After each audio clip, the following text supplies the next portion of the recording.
What's good, people? Welcome back to another episode of the Gifted Hoops podcast. Hope everyone's doing good.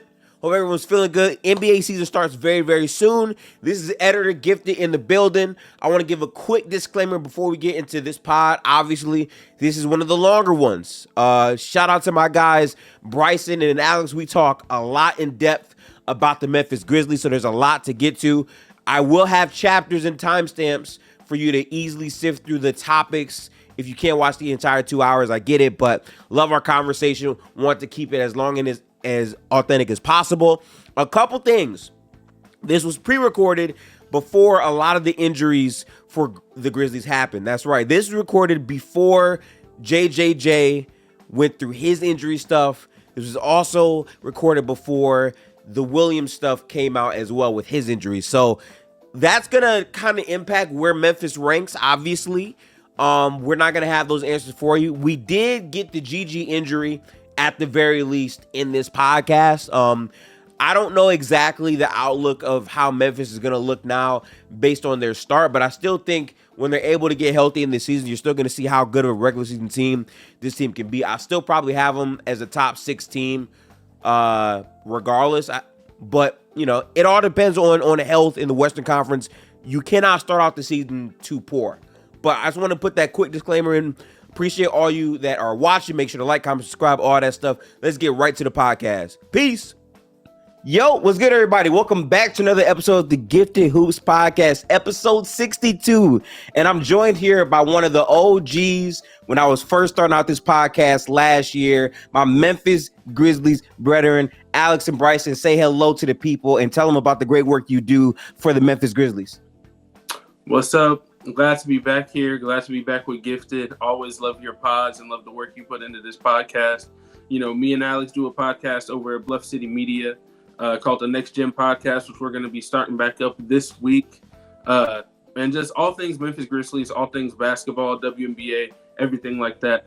So today we're going to talk about the Grizzlies, get into that because, I mean, it's been a big year, a lot of different stuff going on for the Grizz. So very excited to be back with you.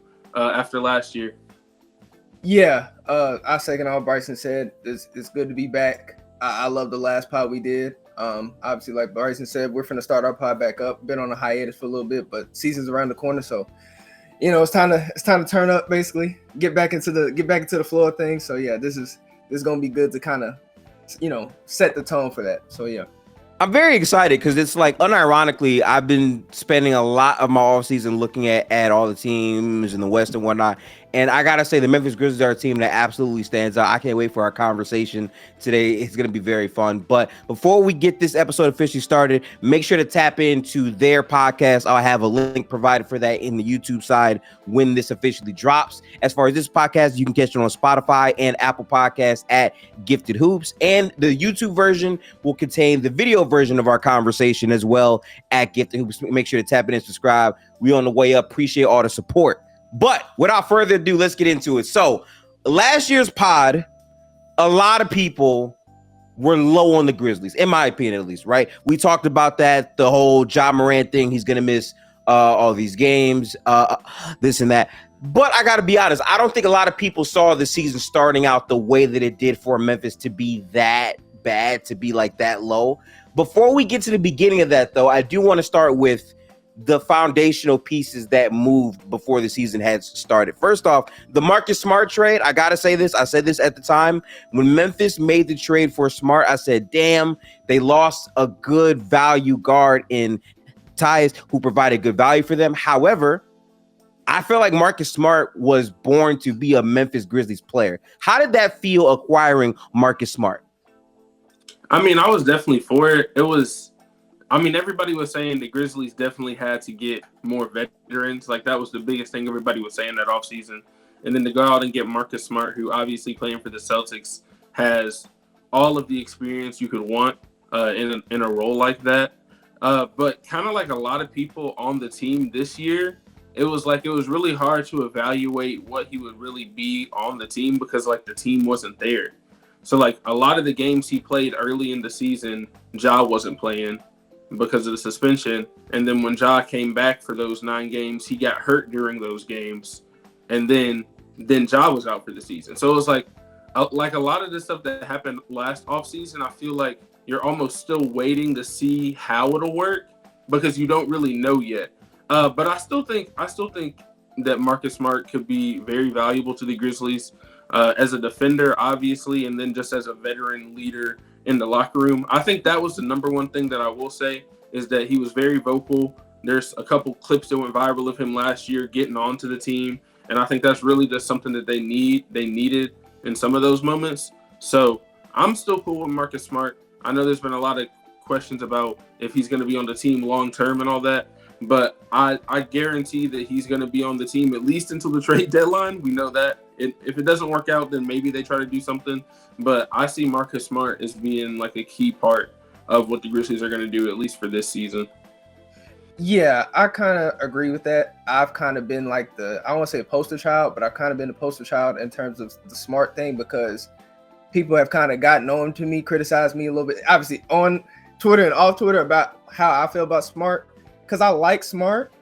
But my biggest thing is I think the role that they want him in is not the best role for what the team wants. For that team to compete at the highest level, I think he needs to be in a different role because essentially they traded for him to be a Dillon Brooks replacement, which means essentially he's going to be starting.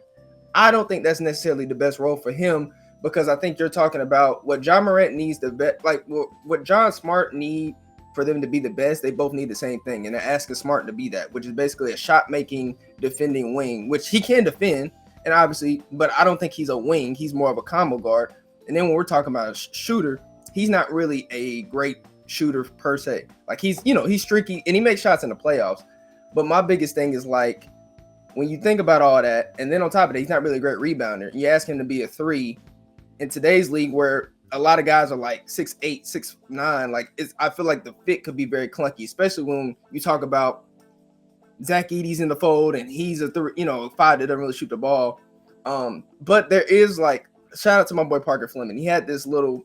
I have the numbers, but basically, essentially, Smart works with the trio that we have when it's basically him and another. Like basically, he's like him and Ja the weakest shooters in that rotate or in that lineup. Right.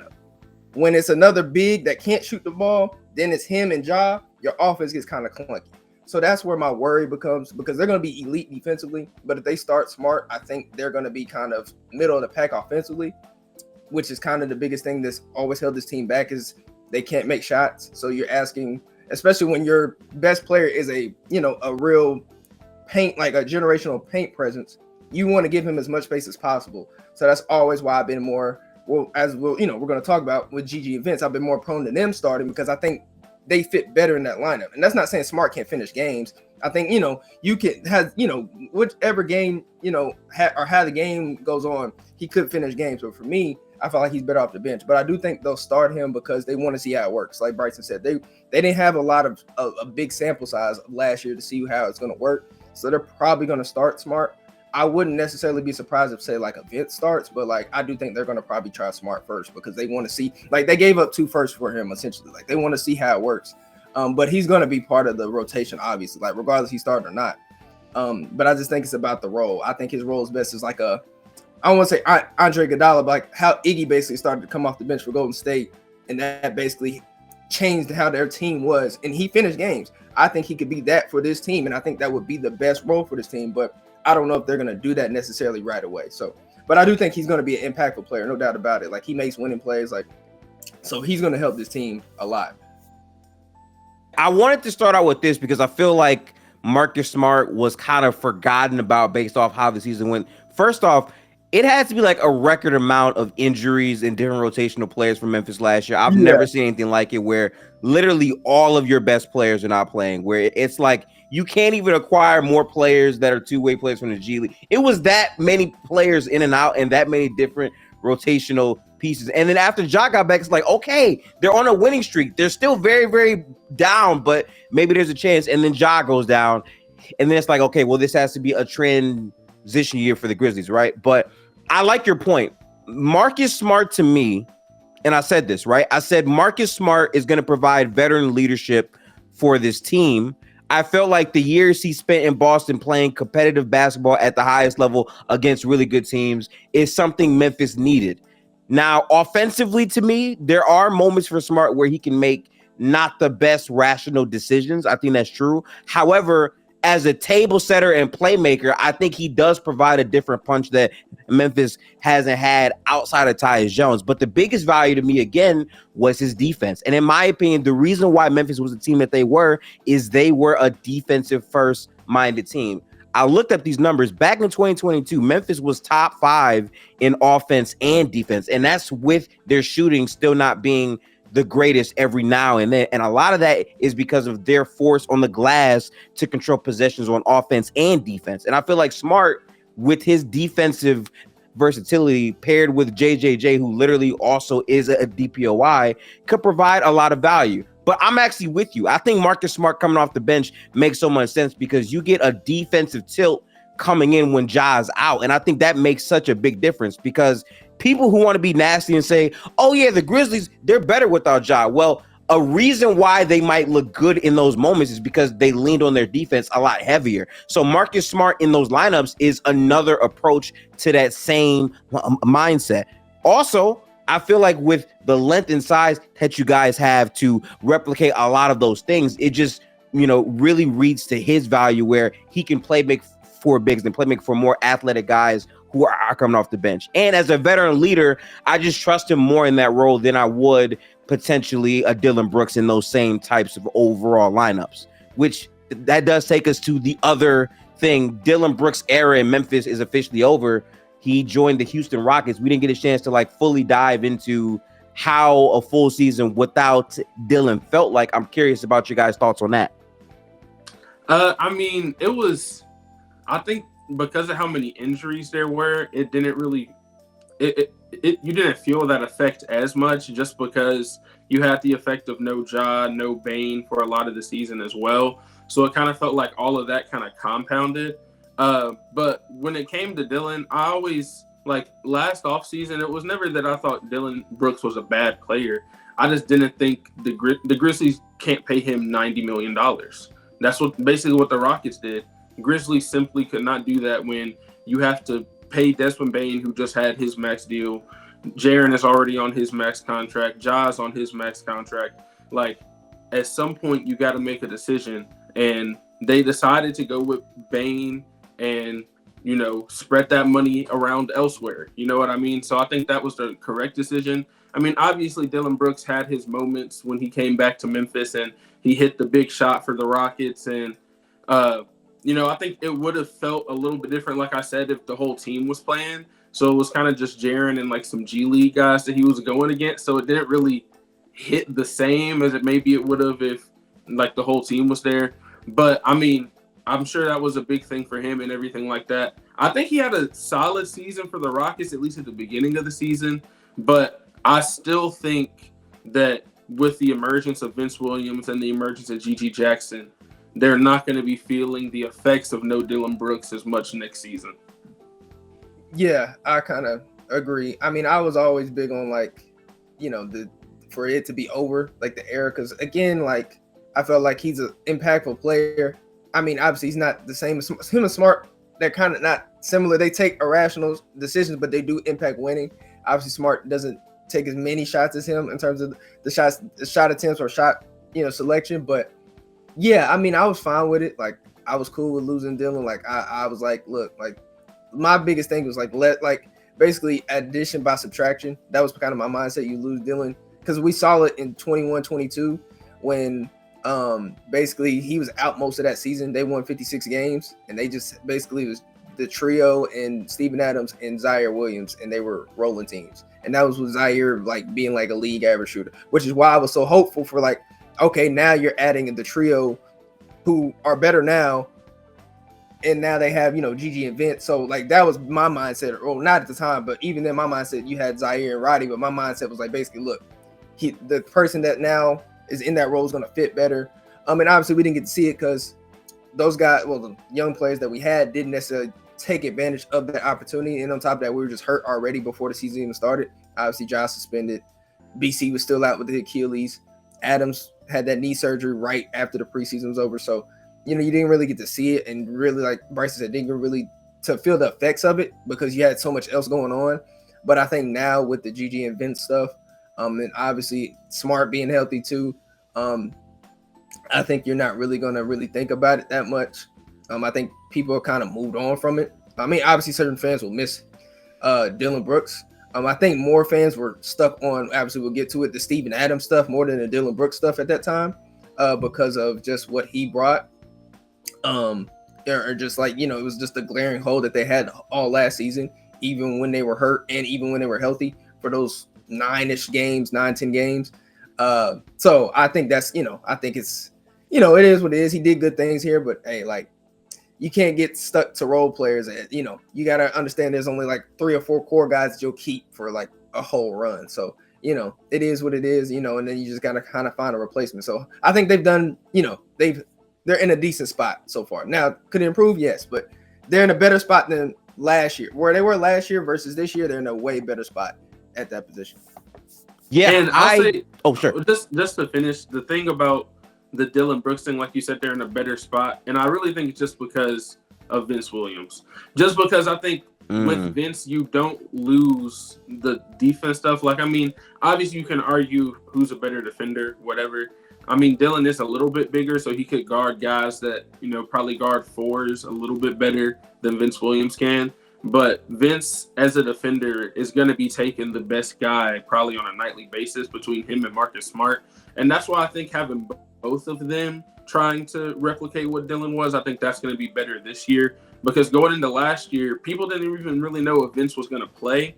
If he plays as well as he did last year with, like we said, with Jaren, Bane, with, Zach Edey coming in, I think that he will actually be better for the team because he's a better passer on the other end as well. So if he can defend the best player on a nightly basis and just be a connective passer, I think he's a better connective passer than Dillon was. And I think we're going to see that when he is actually playing, because, I mean, he was flirting with triple doubles last year when he was playing with, it was just Jaren.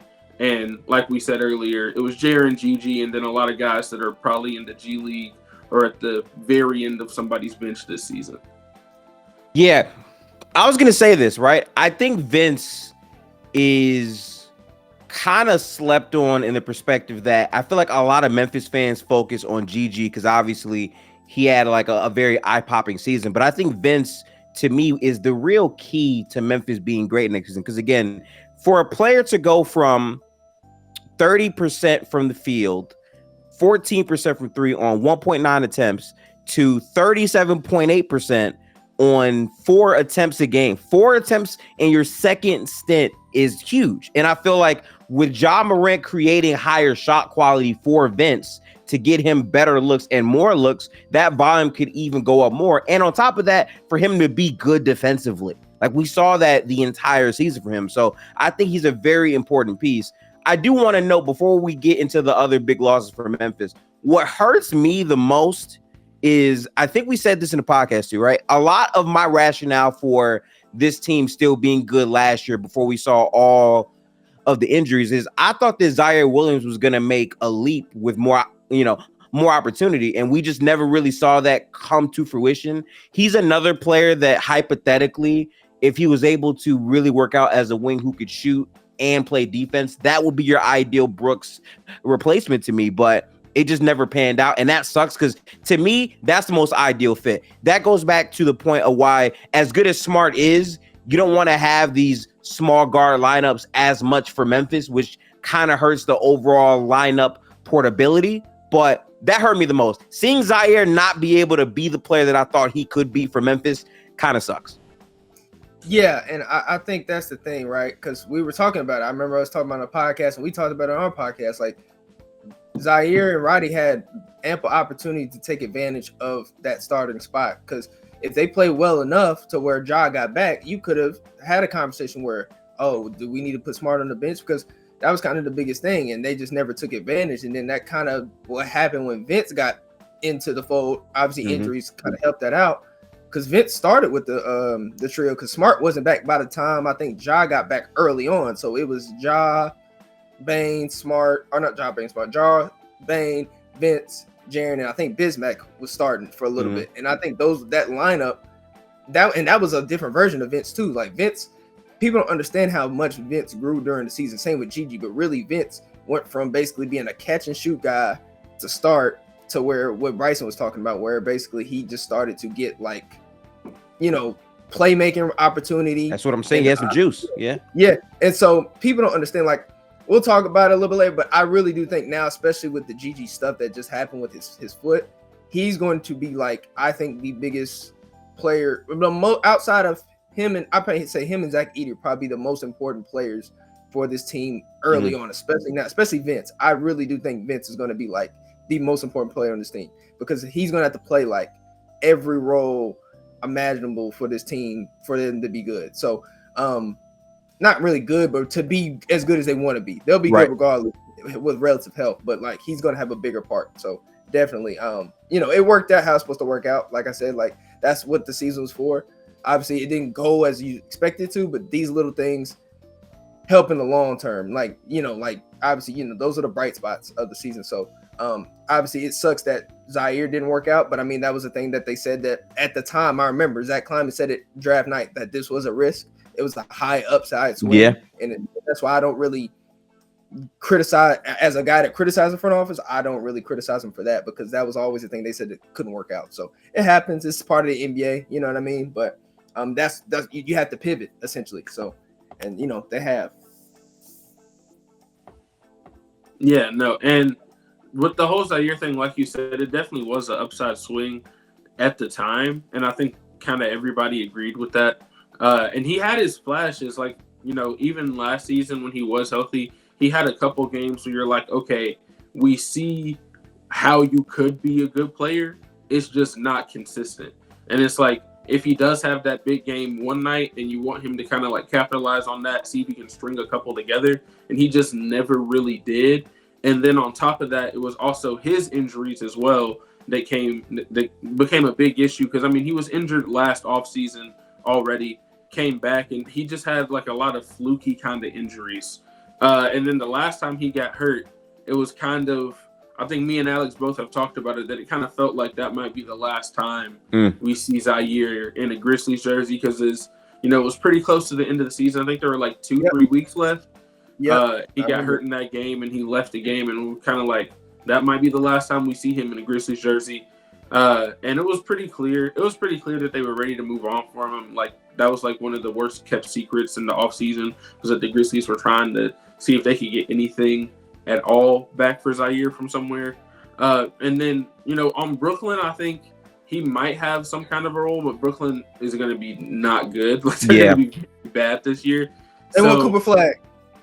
Yeah, exactly. So they're going for the capture the flag 100%. Like, there's no question. So we'll see what his role is, and maybe if the Nets as a team that aren't going to be competing for anything might give him a chance to do more, just to see what he can do. But for the Grizzlies, I think to wait for him to develop into a player that could be like a starter or like even a consistent bench player, I don't think they just can't afford to wait for that right now. When this year is the year where you're like, are they still a young team? Yes, they're still young, but it's that, they're not the youngest team in the NBA anymore. This is the year where you're starting to have real expectations, right? This is year 6 for Ja. Like this, like he's not just a young guard anymore. He is a veteran. Jaren is a veteran.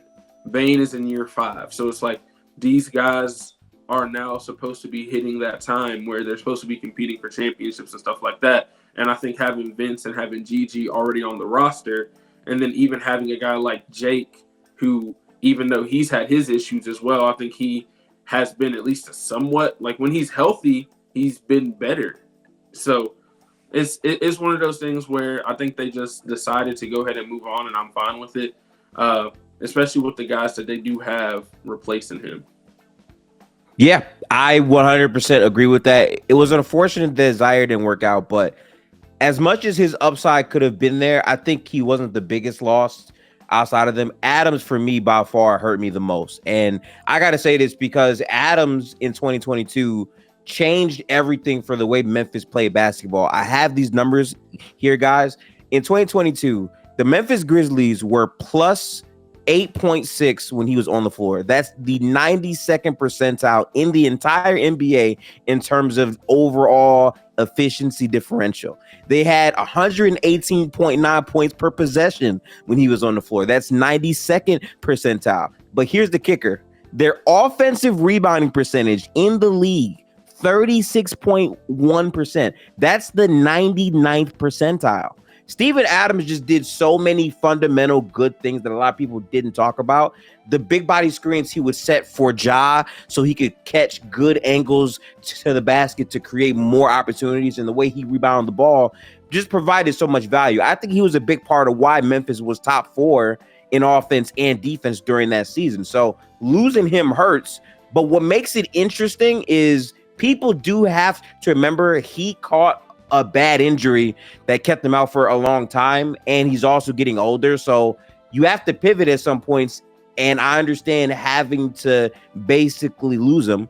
But Zach Edey is now a younger player with upside potential, who's very weighty, who's more of an athletic finisher.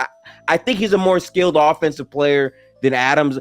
I think Adams is a bit more fundamental, but I think Zach Edey has more pop. I'm hoping that Zach can transition into the same role you saw from Adams, because we saw his screens in, I would say, Summer League, and it was getting wicked without Ja being there. So I want to get y'all thoughts on losing Adams, unfortunately, but also the potential of Zach Edey and how he fits on this team. Yeah, well, I'll say, first of all, I think if Steven Adams had never been injured, I think he still would be on the team. Like, honestly, just because of the impact he had. Obviously, you'd have to look back and see how that changes things. But when you look at the fact he got hurt in, I think it was February of 2023. Yeah, maybe January, late January, early February, around that time. Yeah, so he got hurt, so he missed all that time through the Lakers series. Didn't want to have surgery. Wanted to see if it would heal normally. Did all that and tried to come back at the beginning of the season, and then just completely shut it down. So then you're kind of in a situation where you now have a guy who, missed the playoff run, right? Obviously, last year they didn't make the playoff run, but at the beginning of the season, they come out and they're saying, hey, even if you do make a playoff run, there's no way he's going to be able to play. And then you have no guarantee that when he's, entering his 30s, like you said, getting older, right? You have no guarantee that he is going to be the same player. Like, with what Steven Adams does, I do think he's still going to be impactful whenever he does come back. But it was just like, I don't know if the Grizzlies wanted to bet on that. I don't think they were willing to bet on that, especially when you see how the season was going as well. You're going into probably going to be a lottery pick team where there's going to be multiple centers that you can get in the draft that will cost less money as well than what Steven Adams is making. So I think that's kind of the reason why they decided to do it. And then bringing in Zach Edey, which, I mean, I'm not going to act like I've always been like a huge Zach Edey fan or anything, but it is very, very simple, the things that he has to do in order for the Grizzlies to be really good. If he is if he just rebounds the ball well, like he could probably average a double-double and they run no plays for him. Like if they run no plays for him, he could still average a double-double, I think, off of putbacks and off of, maybe some pick and roll stuff. I think they'll be able to find him. And he's a great lob catcher, which is something Ja loves, throwing lobs, which is something that I think will be an added benefit to the game. And kind of like you said, he's a better finisher around the rim than Steven Adams is. I don't know if he's going to have all the physical tools and all the weird stuff that, the way that Steven Adams gets rebounds is partly because he's just freakishly strong. Like, I don't know if Zach Edey has that same physical strength, but he's 7'4" and he's 300 pounds. Like, you're not moving him out the way. Like, you can do a lot of things, but you're not going to be able to box him out very easily. And we saw that even in Summer League. Obviously, he'll be playing better players in the NBA, but in Summer League, in his couple games that he played, it was almost impossible to get him on the glass. So I think he's going to be big for them.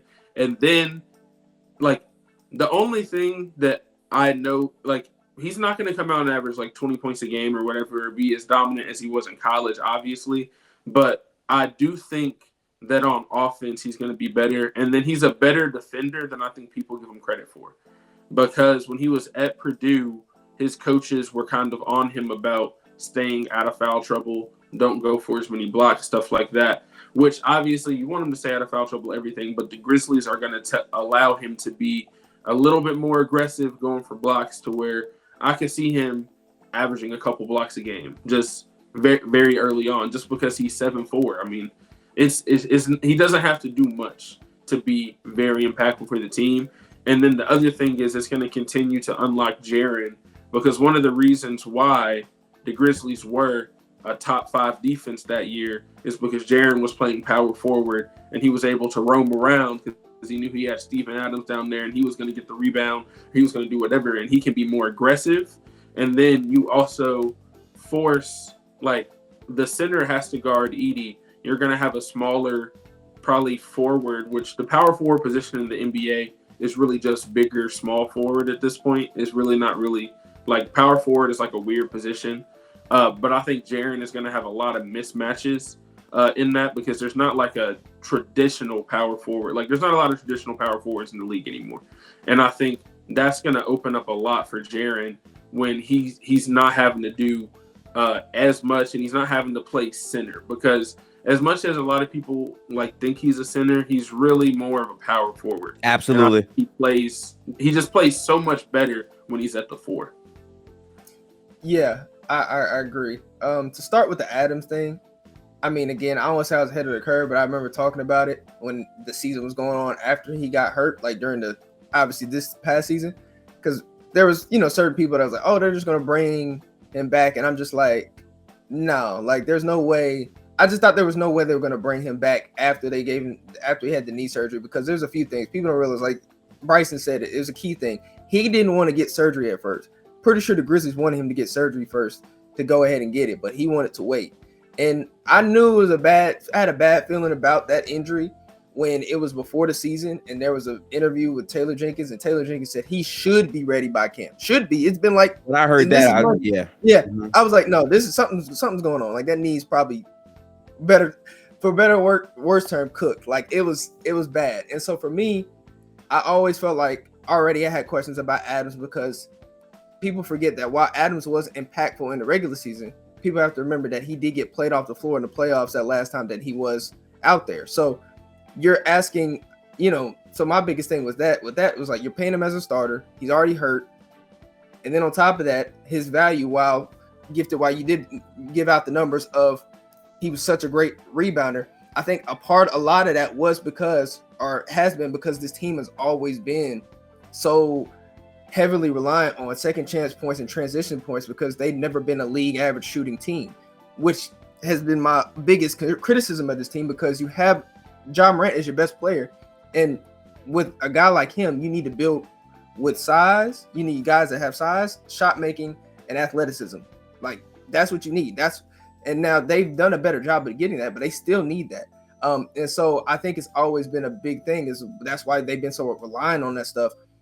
And so when that's gone, the rebound is gone, and you still don't have the shot making, your offense is going to plummet, which is what you saw. That's why they struggled so much, because they weren't bad defensively last year. They were 12th defensively. They're always going to be a good defensive team under Taylor Jenkins. The problem is that they never had the shot making. And so with Adams, that's why it hurt so much that you lost him. And so, the thing was, I was surprised about is that they got value back for him. Like, they didn't have to give up any picks to give him back. They actually got picks back to get rid of him, which is great. But yeah, I mean, I kind of had a feeling that was, that they were going to trade him, because they weren't going to keep him and BC, and they're paying him both $12 million. It's just optics of business. Like, you're not going to keep that much money on the books hurt. Like, it just doesn't make sense. Somebody's going to go. They're not going to lose BC, because BC actually showed he could play in the playoffs. So I always thought that Adams was going to be traded or gone after, especially after that injury. But for the Zach Edey thing, obviously, I wasn't a big Zach Edey guy. Not to say I didn't think he was going to be a solid player. But for what I thought this team needed, I was more of a higher guy on Donovan Clingan, because I thought he could do the same things that Adams did. I had questions about both of them, or still do, in terms of, well, it's the same question I had with Adams. Can they play in the playoffs? Because they got to play in space. They're not really great shooters. But the thing about Edey that I've watched, and obviously after we drafted him and seen more of, he's a better free throw shooter than obviously Klingon, which in Adams, which is going to give him more upside to stay on the floor. He's a better mover than people give him credit for. Obviously, when you actually watch him, he's not as bad. And then on top of that, you have to think about this is a good fit for him too.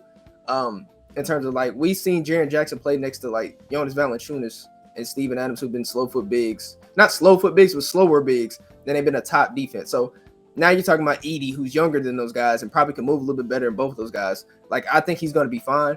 Obviously, regular season you have more questions in the playoffs, but for me with Edey, like Bryson said, he's going to average probably a double-double, like just off the rip. Like he could win Rookie of the Year or should, just off of just playing just playing hard and screen setting.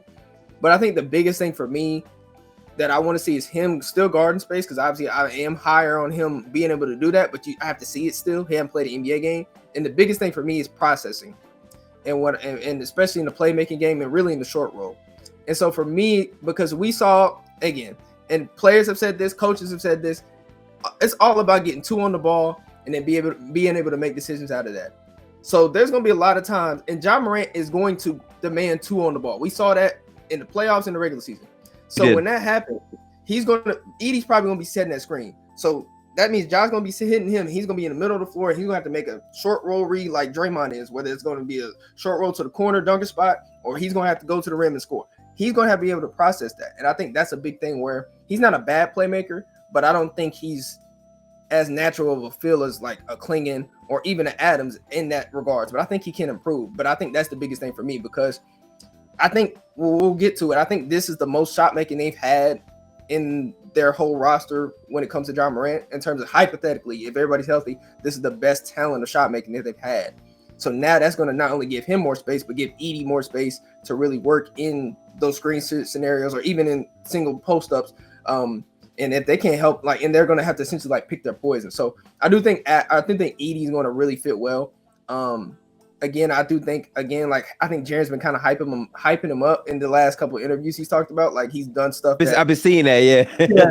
Yeah, where he's like, he's been doing some more stuff that most people don't know about. Now I don't know what that means. I do think more so it's more. I know what it means. I'll tell you what it means. He's trying to tell you that Zach Edey can shoot. Yeah, yes. I think that's what he's doing too. Yeah. Well, he's trying to, but again, like I just said, I get it. I hope he can shoot, but my biggest thing, I have to see it. We can always say that's true. Yeah, because we did that with Zaire. Oh, theoretically, these guys can shoot, but I got to see results. That's my biggest thing. So I hope he can shoot, because if he can, that opens up a different element in the offense. And not only that, I don't have to worry about the 3-guard lineup as much, because now that can negate some of that deficiencies that you had now in the lack of shot making if Edey can make threes. But I just got to see it. But the biggest thing is he's going to have a small role, and he'll be able to do it real well, because like you said, it's really screen setting and rebounding. Do those two things and everything else is going to work out. He's going to score 10 to 12 points off the flow of just the offense, because his team's going to flow. And Ja Morant's one of the best playmakers in the league. He's going to get the ball. But it's just about the little things for me. So the playmaking and the playing in space is the big thing. But I do think he's going to be good. I do think this was the best place for Zach Edey to go. If he went somewhere else, depending, I'll be like, But here, once I slept on it a little bit, I'm like, all right, you know what? I'm cool. So I do think he's going to be really good this year. Again, we're going to have questions about them playing in the playoffs. But regular season wise, if they're relatively healthy, he's going to look really good. Like I really do believe that. See, I like this conversation. I'm gonna tell y'all my perspective on Zach Edey, right? I've never been high into college because I don't really watch college basketball. I like to wait until we see more in the NBA to see what these guys are actually gonna be. But I do watch Summer League, and the reason why is a lot of things don't transfer, but there's a couple things that do transfer. Feel for the game, understanding angles in terms of how to screen, how to rebound, and your processing. And what I will say from the few games I saw from Zach Edey is he had moments where he understood, okay, I set the off-ball screen here, and I can create this lane for this player. And also, his passing isn't as bad as I thought it would be. He had a lot of moments where he was making the right pass to the corner. It's like, damn, that's just not a great shooter, but imagine DHOs with Bane. Imagine having Luke Kennard in that corner, right? Like how much that opens up his, space. But my biggest thing was, okay, he's a big boy. How can he move on the floor? And he was moving pretty good in summer league. So I feel like my thing with him is I wasn't sure if he was a real NBA player because I didn't really watch a lot of him in college. But trust me, after seeing that, I said, okay, what matters for him is the team he's on. And for Memphis, I think Memphis is the perfect assortment of guys where it's wings and your role is very simple. Run the floor, set hard body screens, be physical, rebound the basketball. And I think with the assortment of wings, I think this is probably the most versatile team Memphis has had around Ja Morant in terms of the totality. And for his role, it's not going to be as hard. And again, the biggest thing I emphasize about Steven Adams and what he did great is the screening. The screens that Steven Adams set for Ja was opening so much space. And people think, okay, well, Ja can't shoot. Ja is so quick. If you choose to play drop coverage, you're dead because you give him a runway to create a whole bunch of space. Well, Zach Edey is a phenomenal screener. For what I've seen so far, he was putting dudes on their backs off of simple screens. And more importantly, this is where we get to the skill part of it. I think he has a legitimate game at the basket. I think that that hook shot is there, and athletically, he's actively looking to dunk the basketball, to poster people, and he's on the boards. I think that's all you need. If he's able to fit into that role, what gives it so much help to me is that's the weakest part, in my opinion, of JJJ's game, right? The rebounding part. But the fact that Zach Edey can be on the floor with him in those spots, now JJJ can get back to the DPOY version of himself with Adams, where, okay, I have this other big on me. So now I can provide help side way more now. I can roam more now and do the things that won me the DPOY and what made Memphis a top 4 defense in the league. So when you factor in all of those things, it just comes down to health, of course, but Zach Edey being able to fit in that role, which to me, they're not asking a crazy amount from him in that regard. 100%. And the other thing about Edey, looking at his college stuff too, his last 2 years, he was playing over 30 minutes a game in both of those last 2 seasons. So it's not going to be a thing where he's going to come in out of shape and he's not going to be able to play or anything like that. And you're going to be asking him to do less, like we said. And another part of Steven Adams' game, obviously, it's the screens, but it's not always straight up like pick and roll screens. A lot of times he's literally like boxing people out while Ja is driving. And Zach Edey did similar stuff for Scottie Pippen Jr.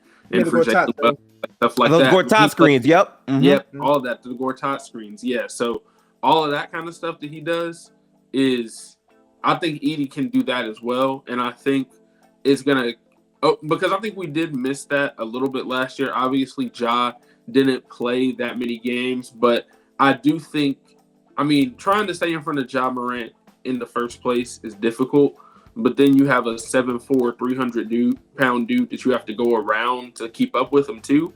Even if he doesn't connect on the screen and you got to go under, that's enough time. Like you said, that's enough time for Ja to already be at the rim. So it's going to be really tough just for other teams to guard it. And like I said, Jaren, I think it's really going to unlock Jaren again, because Jaren can do all the stuff he likes to do, which is play on the perimeter, be a big guard. Like, Jaren is basically like a point guard that one day woke up and was 6'11". Like, that's literally like what I feel like. Maybe more like a shooting guard, but like still, that's the way he plays. He does have his post moves and stuff like that, but he likes to drive into the post, even when he does get to his post moves. Like, he's more of a driver type of person. So it's like you can still play like 4 out, 1 in, and have Edey in the paint and have Edey coming up to set screens and stuff like that. And then you have multiple shooters on the floor, because I think Jaren this year, he's going to be more efficient from 3. Last year wasn't as good, but if you look back, I think he'll be more like the 2022 numbers, because he's not going to have to do as much. So a lot of those shots last year were tougher shots. But I think like his efficiency overall, I think is just going to be back closer to what it was the last time the Grizzlies were the 2 seed rather than last season, because he's going to have easier shots. And I think Edey is also going to be somebody who, I know we said he might be able to shoot threes. I'm not expecting that. He doesn't have to, right? but I think he could be a guy who comes out and he's like 60+% from the floor, just because he's such a good finisher around the rim, and he also forces you to have another big guy on the floor. You can't guard him with one of these like 6'8", 6'9" kind of combo forward, power forward, center guys. Like you're gonna have a true 7 foot, and even like a Nick Claxton, who is awesome. It's like it's gonna be tough for him to go against somebody that just has that much size, like has that much like of a weight difference on him. So you're gonna have to like put a legit like bruiser type center on the court, or I think Zach Edey is going to be able to dominate those mismatches. And I think that's where they would be able to find him more of like an offensive hub, is if they do play a team that doesn't have anybody that can really match up with that. So there's a lot of positives that I think that can come from the Edey thing, and I think he can do a lot of the stuff Steven Adams does. I'm not saying he's going to do it to the Steven Adams level right now, but he's going to be doing it on a rookie contract as well. So like that. Yes. Yeah. And so, and the last thing too, biggest thing for me, this is always my comp for Zach Edey. I'm like, can he be Zubac? Because Zubac is kind of not similar, but that was really it. I was like, can he be Zubac? And I know people don't think Zubac is some crazy player, but he's been more of a throwback traditional big, and he's started playoff games, been able to play in space, do all the stuff. And Zach Edey, I think, has a higher upside in terms of offensively because he's taller, bigger, and he can score a little more. Can he be Zubac? If he can be Zubac, you're fine. Like, that's a great player, especially on a rookie contract. That's all he has to be. He doesn't have to be 20 and 10. Right. Now, would I like him to be 20? Cool. Absolutely. I would like guys to be better than what I expect them to be. That'd be great. That just helps the team out. But can you be Zubac? And I think he can, especially right away because, again, like Bryson was saying, bigger, skilled, more skilled. And, again, you have to put, like, again, somebody, like, I think Kleiman said it. Like, you're going to I know there's questions about Edey, but he basically said, like, you're going to have to deal with Zach Edey. Like, he is 7'4". And, again, like you said, Gifted, he's not, I hate to use the word because everybody uses it, but he's not soft. Like, he plays physical. He wants to bang. Like, he's going to, like, want to, like, he's not scared of contact. Like, most of the time when, especially in summer league, you saw it, like, most of the time, if he's getting that ball around the rim, he's going to catch high, keep high, and he's going to dunk it. Like, most of the time, especially off those dump off passes to him. So, I'm hopeful for Zach Edey. Again, did it take me a minute? Yeah, absolutely. Because I was thinking Klingon's going to be the guy that, because, there's all the rumors about it. And, and it happened in a way it happened too. Because they said Charlotte was going to trade 6. You thought the Grizzlies were going to trade up. They didn't. Like, so how it happened, I was like, dang. But then once I slept on it, let it happen, I'm like, all right, look, now I'm hoping Zach Edey can do well. Because again, I do think if he's better than what we're expecting him to be, that it changes everything for Memphis for sure. Just like with GG and Vince, if they're better, like those young guys, if they're better than what we expect them to be, that changes the whole trajectory of what this team is, especially those three. If they're better than or as good as we saw and then some with the team, because you got to think most of these guys haven't played with the trio. Like even Vince, or for like, so like now if they're playing with these versions of the trio, like this team's going to be very, very, very good if they're relatively healthy. And like I just wanted to highlight Zach Edey because again, in those areas, like I just can't wait to see how that works out. Because again, athletically, I think what a lot of people don't talk about, as good of a player as we saw Steve-O be for the Grizzlies, there are moments where Ja Morant in the 2-man game is hesitant to give Adams the ball because he's not going to go straight up and dunk it all the time. Sometimes he's going to try to probe and pump fake, hold it. Zach Edey is more so, I'm bigger than you. I tower over you. I'm going to dunk this basketball or I'm going to hook it over you. If I miss, I can rebound the ball. And his passing is not bad. Again, for a big man coming into the league to have the reads he was making in summer league, at least with inferior talent, I think that trends pretty positively for what he can do at the NBA level. And again, I think the biggest kicker on all this is you're not paying him $20 million to do this. He's on a rookie contract. In this new CBA, you got to find the breaks where you can find them. So to me, like if he can be that at that price tag, this can be a steal for what Memphis is looking to do. So I'm excited for that. But I do gotta say, we focus so much on like the nuances of the team. It's time to get back to the mainstream talks, y'all. Let's talk about Gigi Jackson. All right. A lot of people have their takes and feelings about Gigi. First off, I want to say I was thoroughly impressed. Gigi came into the league as the youngest player in the league. He was breaking records as the youngest player. And he really could have waited another year, but he said, no, I want to go to the NBA. And for a player in his first season, for him to shoot 35% from three on 6 3-point attempts as a rookie, like I'm sorry, in terms of being a wing who's 6'9", again, I did not believe he was 6'9". When I saw that, I'm like, he's really 6'9". For him to be that tall, where he can be that presence defensively, shoot the ball like that, and be athletic at the paint, like his growth to me is a lot more attainable and more realistic than Zaire. And I think if he's able to be that, he's absolutely going to be a cog in a piece for this team in terms of high minutes and even closing games because of that versatility. You just don't find guys who are 6'9", 6'10", whatever, that can shoot the ball and be that athletic and also that fast on their feet. That's what he is. So I want to get y'all perspective on seeing him grow and develop last season and how you think he'll transition to this team with the unfortunate injury we just saw him have. Yeah, I mean, the hearing the injury part, that was one of those things where when I heard it, that was almost like falling to my knees like Will Levis last week in the Titans game. I legit was like, I was hurting, man, because I think that he can legit, he has the potential to be, like, I think at worst he can be a starting wing that's a solid starter in the NBA. Like, I think that is a pretty medium take on what he can be, especially when you look at the people that, obviously scouts don't always get it right coming out of high school, but he was the number one player in his class in high school before he reclassified and then was starting to be compared to guys a year older than him. And then he decided to go to South Carolina instead of North Carolina. A lot of fishy stuff kind of was going on with that. I don't know exactly what was going on, but decided to go to South Carolina. Team wasn't that great. I think the number one thing that scared them with Gigi was that he was inefficient at South Carolina. And I actually, for Blessed City Media, I was tasked with doing his draft profile. So I did like a lot of research and I like went back and I watched the games and I was like, yeah, he was inefficient, but he was inefficient because the dudes on his team were bad.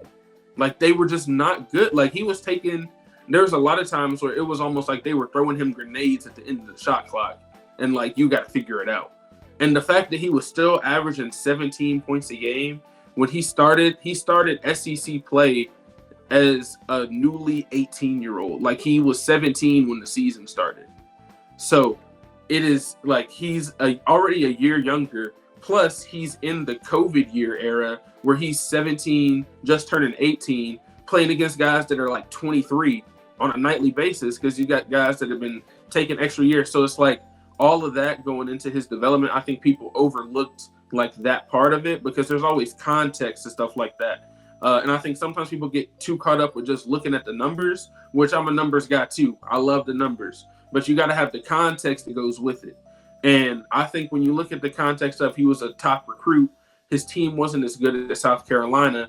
The reason South Carolina was actually good this year is because they got like 6 or 7 transfers. All the dudes that played with Gigi were gone, right? So it's one of those things where I think that they overlooked that. But at the base of what he can be, he was already going to be a really solid role player.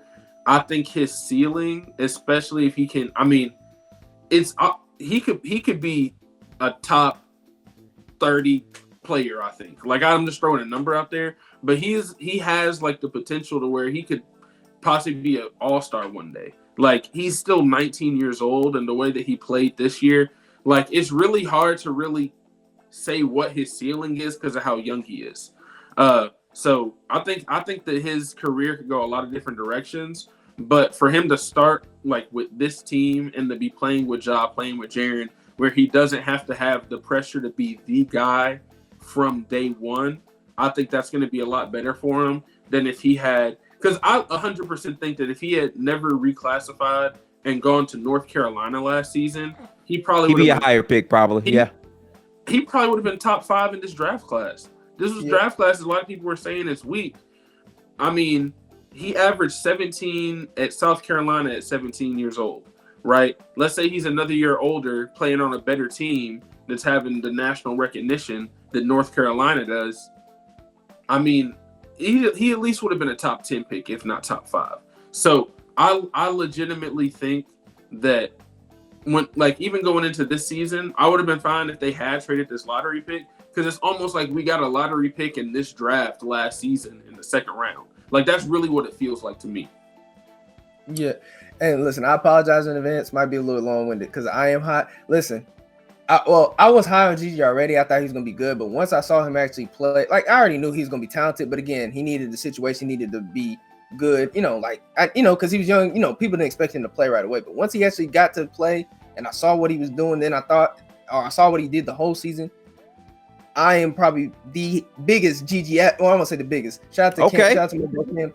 I'm probably the biggest Gigi advocate because I've been saying, Bryson, I've been saying Gigi. I've been saying start Gigi for like the whole offseason, right? I've been saying it, and because this dude, what he did, I don't think people understand how rare it is, and and like Bryson was saying, the context and what he was doing. I understand the team was bad and what he was doing, but people have to understand like his role and what he was doing was a lot of stuff that didn't really, like, it was off ball stuff. Like he was a play finisher more than he was like a guy that could create. I'm not saying he can't create, but like regardless of his role when he started playing this year, it was the same. He was making threes, he was finishing off of cuts, rebound, like doing the little stuff. And then, granted, he can work on it. He wasn't passing as well. His defense can improve, but he was trying his effort. You saw it get improved. And people forget he was playing with Jaren and Vince a lot of the time. And these are guys that are going to be here. And he was still the same player. Then people forget he played 2 or 3 games with Bane, and people forget he had 30. No disrespect to y'all, Gifted. That game. No, yeah, yes, yeah. He cooked up. Yeah, and this is with Bane and Jaren on the floor. Mm-hmm. He didn't take away from their games. People have to understand, just because you're in a different role and he's going to be on lesser shots, you have to understand how he's getting those shots. He's going to get those same shots with those guys regardless. That's why I was talking about when the trio was good with Zaire and Adams, or the trio was good with Trio, Adams, and Zaire. Like Gigi is much better than that Zaire. So imagine him with a better version of the trio and Zach Edey in himself. Like that's why I was so high on it, because I'm like, what he does is not going to take away from his game and their game.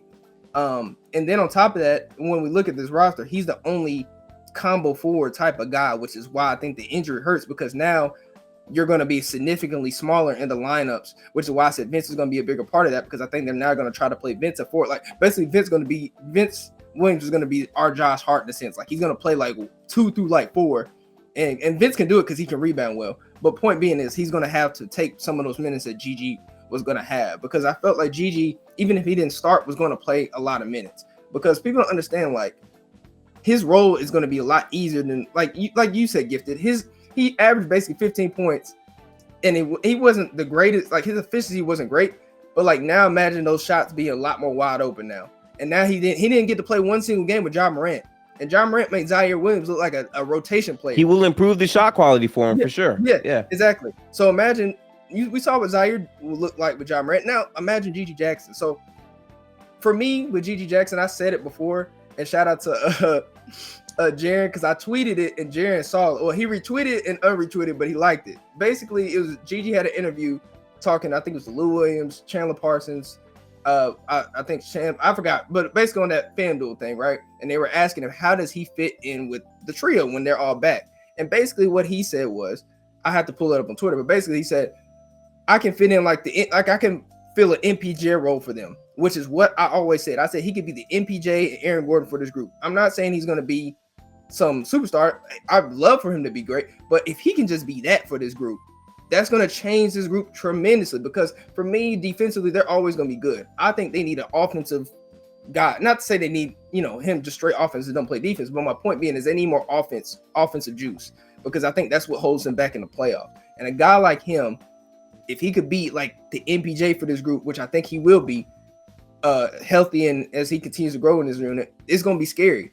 That's why I said he needs to be prioritized like that. And the injury hurts. Obviously, it sucks, but I do think he's going to be the starting wing for this group sooner or later. Like Jaren said, he could be one of the best players in the league. Like the trio backs him up every time. Bane said he's one of the most talented players he's ever seen. Like if you hear the way they talk about him like he's one of the core guys. At 19 years old, they talk about him like that.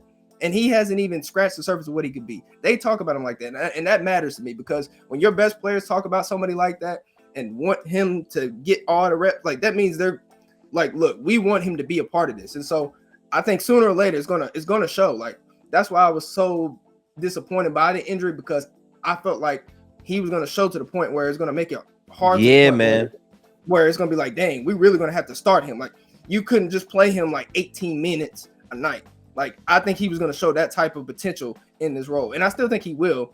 But I just think we're going to have to wait. In terms of the starting conversation, I think we'll have to wait till next season. But I think he's going to come back and he's going to be fine. Like, I think he's going to come back, play like 20, 21 minutes and might even push even more depending on how he plays. Like, I think he's that good. I'm not saying he's going to be some superstar. But I think at worst, he's going to be like an MPJ player. And we saw what that did for the Nuggets when they were fully healthy, when they already had their trio core of Murray, Jokic and Aaron Gordon, and then MPJ came. So I just feel like that's what I think he can be for this team. And I think he can be better because I think he can be better defensively. I think he's a much better defender than people give him credit for. I just think he's young and doesn't know how to play defense yet. But give him time and reps and experience like we gave Jaren and some other guys, you're going to see him pop. So yeah, I'm high on GG. I think he's going to be the starting wing of this team in 2 years. Like by 2020. 20, was it 2024, the season after, he's going to be starting. If not, either something bad must have happened. Either he was hurt or I was way wrong, but he's going to be starting. I truly believe that. Like, in my heart of hearts, he's going to be starting by that year. It doesn't matter who on the roster, like, he's going to be starting. So, yeah, I'm high on GG. I think he's going to be great. I think we found, like Bryson said, we found a lottery pick at 45. Now, the circumstances made it happen that way because of the pre-draft stuff and all that, but you need gems like that. Bane was a gem at 30, and he was one of our core pieces. Like, you need, like, teams that have won championships, they always find him. Like, Draymond was like the second-round pick. Clay was like the 11th pick. Shoot, I mean, I'm trying to think of, like, Spurs. They got Tony Parker at the end of the first. Manu Ginobili in the second. Like, you need, those are the gems you find in the draft that end up being better, and GG's another one. GG and Bane are basically the gems I see for this group. So, yeah. Hate that he's hurt, but he's gonna be fine. Like, he's 19, he's gonna be fine. But I'm ready to see him in this context with a good team around him. So yeah. First, I want to say I love the enthusiasm that you have for GG Jackson. Shout out to you. I definitely will be clipping out the part where we talk about starters, and we'll come back to that 2 years from now for sure. I want to say this about GG, man. People get on him for his processing sometimes and his overall efficiency.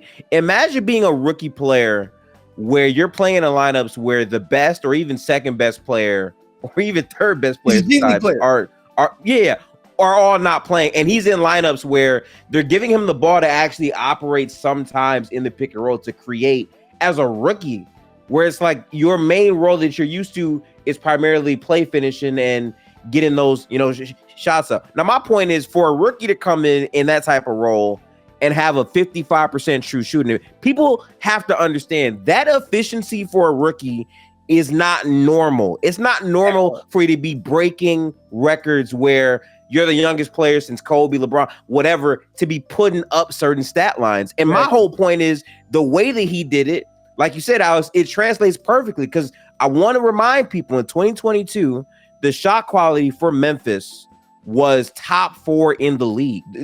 The reason why they were top 4 in offense and defense, right? Even though offensively they did not have great shooters, is because of the shot quality. They just had good shot quality. So because of that, they were still top there. So for GG to come in and shoot that way from 3, where specifically he ranked in the 96th percentile in the corner 3. He shot 49% in the corner. So if he's able to provide that with his size, with his help side, it just adds so much to Memphis. It's not like he has to be on ball to produce those numbers. He's a closeout guy. He's a 3 guy. And occasionally he can operate in some pick and rolls when his processes and all that really develop. So to me, he's absolutely the future of this team. Make no mistake about it. He's literally everything Memphis wants from your wing position. A guy that can occasionally be on ball in spots, but more importantly, a guy who can catch and shoot and catch and explode to the basket. And when he gets better, creating that secondary pass off of the closeout more consistently, right? That's what Gigi can do for you. So I'm excited for his growth. I agree, man. It hurt, bro. It hurt. I was on my phone. They said, damn, he's gone? Like, Gigi, I said, no, bro. Man. I was hurt, bro. Nah, I was hurt. That hurt. Yeah. Ooh. I was hurt bad, too, because my whole thing is, like, it's already hard enough as a content creator for me, right, to have to rank these teams. And I'm like, damn, now I have to think about, okay, no Gigi to start. How can they tread water? What's the schedule? What's the impact? Is Vince's role going to go up? Who's going to really fix that? Does that put more pressure on maybe a player like Santi Aldama to be more productive now? Like, it's more thoughts that have to go into it. But I think regardless, your point is valid. The biggest point of this season is establishing the core for the future, getting these guys in spots to develop in season while you're still being good, so they have a blueprint and a foundation to build off of. Because I'm gonna be honest, as good as his season was last year, I put no stock into it. I don't care about any of what these players did from the perspective that that's not a valid season to point at as something to build off of, because Ja wasn't there. I want the best player to be there. I want the second best. I want the big three to be there and then see how they play with the big three. Because at the end of the day, if we're talking about this team as a serious title contending team, as a serious young team to compete, all that matters is how these players fit with the best players on the team.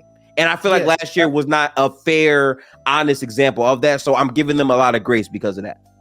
Yeah, absolutely. No, absolutely. I agree. And I think that's the thing, right? Like the trio, like, if they don't fit around the best players, it doesn't matter. And my biggest thing is a lot of it's hypothetical, right? Like I'm just going off of what I know, watching basketball, like as long as I have, and just, projecting and looking, I think they do fit, but we got to see it. But I mean, I'm high on it. Like like you said, like I just think that, the injury hurt, I think Vince's role goes up. Santi Adama's a role that, his role's probably gonna go up. A guy that Bryson mentioned earlier, Jake LaRavia, might play a little bit more, but I do think they'll be good regardless. But Gigi's gonna be special, man. I don't think people understand how good he was in that context. 18, young, 18. Yeah, he's like 19 years old, and like you said, we're gonna talk about it a little bit more. But this year's about, for me, establishing what you've reestablishing what you've been, right? And the three players, Edey, Gigi, and Vince, are going to be a big part of that. Those three guys, I think, are the biggest part of that in terms of reestablishing what you are, because those guys have to fit better than anybody else. And I think those are the three. I say outside of the trio, those are the three most important players for the future going forward. Absolutely. So this now officially takes us to 2025. I'm gonna be honest, I think we've recapped 2024 enough. To me, it was kind of a throwaway season. The last thing I do want to say about 2024, and this will take us to 2025, is a player in depth that we haven't really talked about yet. And that player, for me, is Jaren Jackson Jr. Now, I want to be 100% honest and real. I don't want to lie to y'all. I struggle with how I feel about JJJ on a day-to-day basis. Because another thing I thought is, okay, well, if Ja's out for 25 games, I'm expecting JJJ to step up with Bane and be a consistent offensive player. And I feel like he had a lot of moments where it's like, damn, he's hurting me so much in terms of what he's doing offensively, where sometimes it just felt like he was shooting the ball to shoot. His fundamentals wasn't really developing. But after the season ended, I thought about it and I said, okay, JJJ to me disappointed me in terms of what I thought he could do.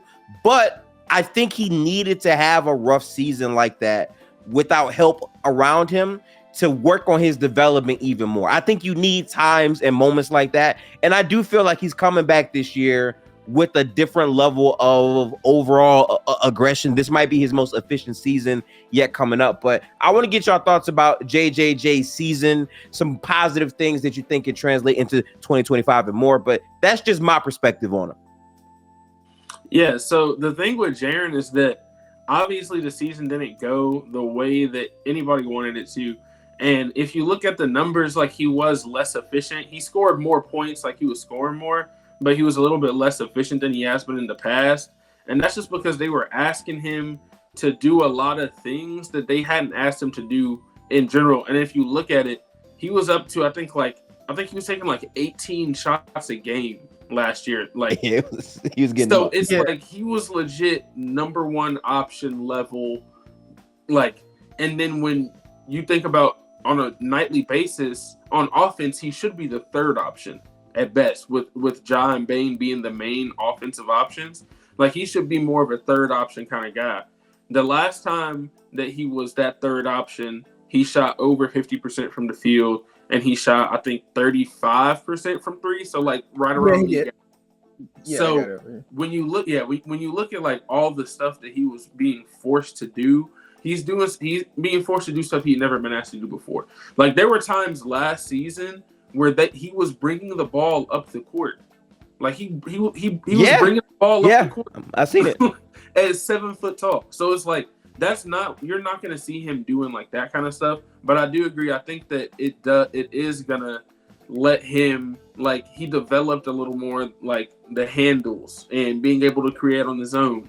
And to where now, like last year, they're basically setting up the offense to stop him. Now they're more setting up the offense to stop Ja, to stop Bane. He's going to get so many more mismatch. He's going to get so many, I think, open looks, especially on the interior. If he's going to be going against power forwards instead of centers again, I think that's going to help him a lot, because when he has those size mismatches, he's very good at attacking those. And that's just been the way he's been throughout his career.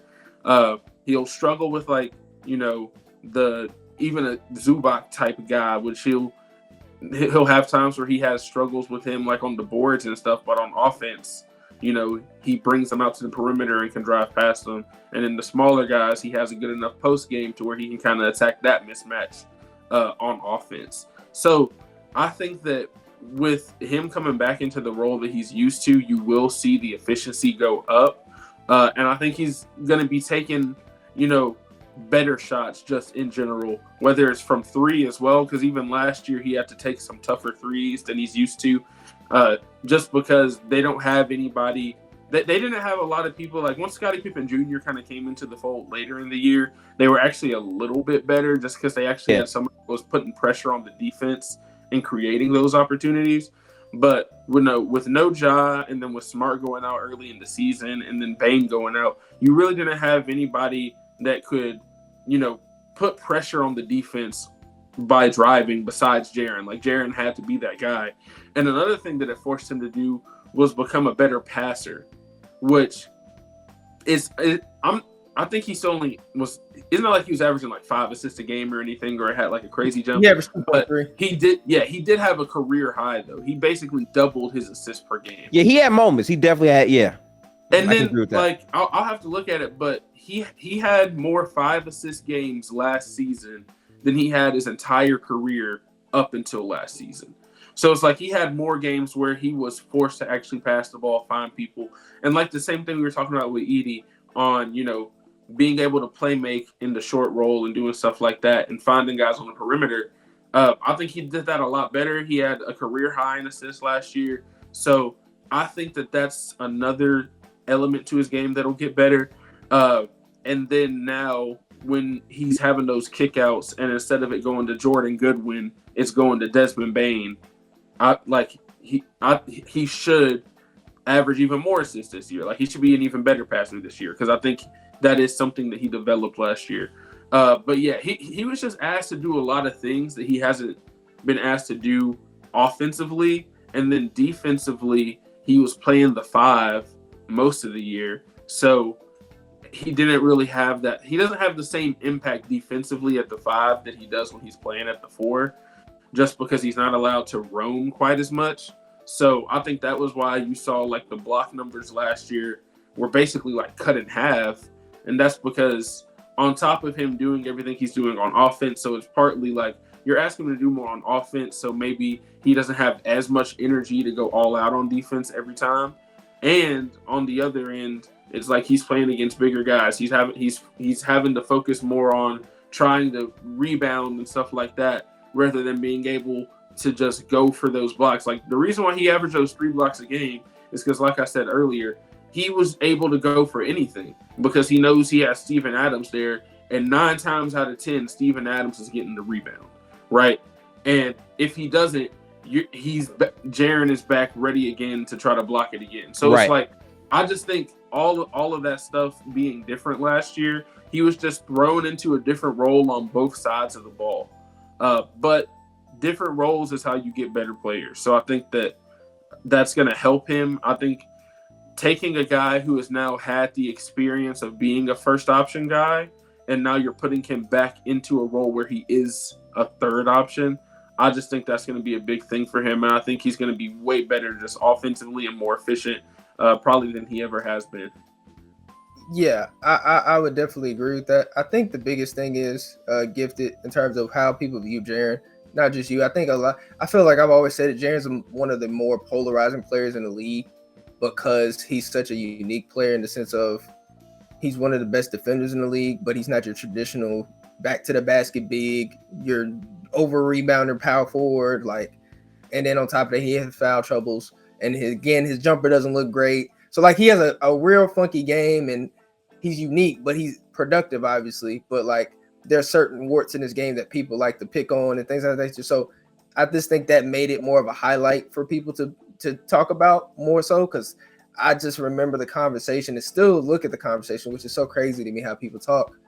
Just in terms of like, can he be a leader? This and that. Like, and when people don't realize the roster, can he be a leader? Can he be a leader, or is he when people didn't understand the context of his role? Like, I remember the conversation when he was struggling early on when I think it was him, and because people, like we were talking about, with the offense being as bad as it was, I remember the games where Jaren and Bane were like had 30 apiece and still lost the game because the offense around them was so bad. And they're getting the blame because they can't score 40 or 50 points when they're not 40 or 50 point scorers, when most people in the league can't do that anyway. Right. Like, that's why I was so frustrated with the conversation, because, and not you, because I do think Jaren had, like, he wasn't great. Like, he wasn't as efficient, this and that. But like to Bryson's point, I think he's more of I want to say he's basically the Drew Holiday of this team, where he's more of a guy that's a third option type of guy, which is fine. Like, Bane established himself as 2. I think, especially when Gigi gets prioritized, you really won't have to worry about that at all. Like, Jaren could dang near be the 4th option, depending on how it goes. But either way, my point being is he's better when he's asked to do less offensively in a smaller role. His usage is lower. That way you can get the best of both worlds. Because I think what you saw of him in 22-23 was the perfect version of Jaren. He was the 3rd option.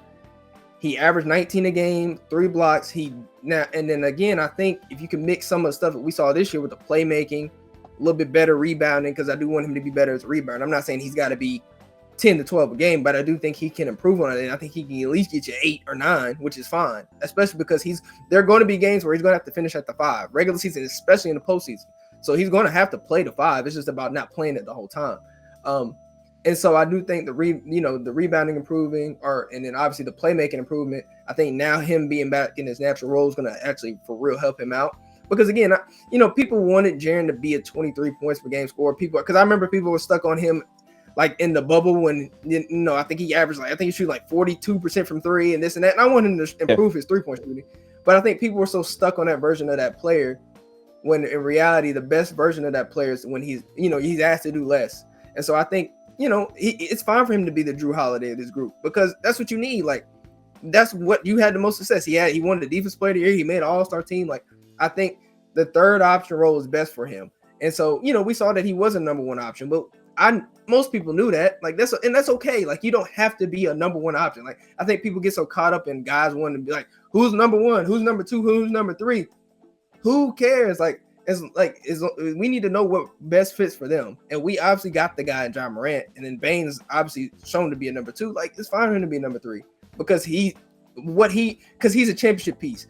Most teams have a defensive player of the year type of caliber player on their roster. Like, you go look at the champions that have won, most of the time they have those type of guys, or at least an all-NBA defender at worst. And Jaren is that guy for this team. So he's going to be a foundational piece regardless. So I think, while his efficiency and stuff took a hit, I think, again, in a small, people got to remember when Ja came back, he was way more efficient. Like for that 9 games, if you go look at his numbers and Bane's numbers, I think all of them, because people don't understand that this was the best version of them. They all scored like 20 points together for like 3 or 4 straight games. That's never happened before. And they were scoring like easy points. Like Jaren was scoring 20 easy because of the shots he was getting with Morant and Bane and all them back on the floor. So imagine now that, and that was with a bad roster. Because I was talking about it. Like they were winning games and they were just carrying the team. Now you got Zach Edey in the fold who's going to get you easier shots. Gigi Jackson, Vincent, like so. It's just going to be easier for all of them, especially him. So I think, we're going to see a really good Jaren this year, even if the numbers are not as crazy as people will want him to be. Like people want him to be like a 20-8 guy. He might be at like 17 a game, 8 rebounds, 2 assists, and like 2.5 blocks. But that's fine, because I think if that's the version we get of him with the team we just talked about, they're going to win like 50 something games, and that's fine. Like it's okay. I think people get so caught up in like, guys having bigger roles when sometimes that's not meant for them to happen. Like sometimes you need to push guys into the roles that actually fit them, because that's what makes sense for that team. Like we saw that with the Celtics. Like we saw that with teams, like especially the Celtics, where like Drew Holiday was never like a number 2, like he's more of a number 3. Same for Derek White, or same for even Porzingis. He was more of a number 3 guy. And they were able to do that because now they got Jason Tatum and Jaylen Brown as the 2 main guys, and now they can get to go off whenever. Like they don't have to worry about, they can just play in the flow and not have to worry about carrying such a burden offensively and get to play how they want to. So I think that's going to be kind of a similar thing where guys are back in their natural fits, and because of that, you're going to get a better team. And that's why I said, for me, I will still give Jaren grace, because the role he had to play was a very fluctuating one. He had a lot of moments where, as Bryson said, he had to bring the ball up at times and be like the playmaker for the team at times. So like I want to give, like exactly. he had a lot going on last year. So I think it's fair to give him credit. I also think he's still extremely young. A lot of these players are still extremely young and they're growing. Like even though this is year 6, like these players 4 years from now are going to be even better than what we're talking about now. So the development is still going to be there on a year-to-year basis. I quickly want to touch base on the other player of the big 3 that just continues to blow me away every time when he's healthy. Desmond Bane, man. Bane to me has already overcome so many projections of how good he was going to become. He went from the 30th pick, I believe, or whatever, in the draft to a guy that has a max contract for many years because he improves every single year. I initially thought, okay, he's a good shooter. He's probably going to be like archetype of like the Klay Thompson mold, where it's 3-pointers and then defensively he can look really good in spots. But then he said, no, like that's good, but I can also have some juice as a ball handler. I can actually get to my own shot more consistently. I can operate in secondary pick and rolls. I can do that more. And seeing him really grow that trait of his game on top of the mid-range game, to me, he unlocks a lot for Memphis, because you need to have a reliable secondary scoring option. A lot of teams need that to win at a super high level. And Bane, listen, we saw it last year, not this last year, but like last year at the beginning of the season before he got hurt, where it was Ja and Bane going crazy together, having twin 30-point games, right?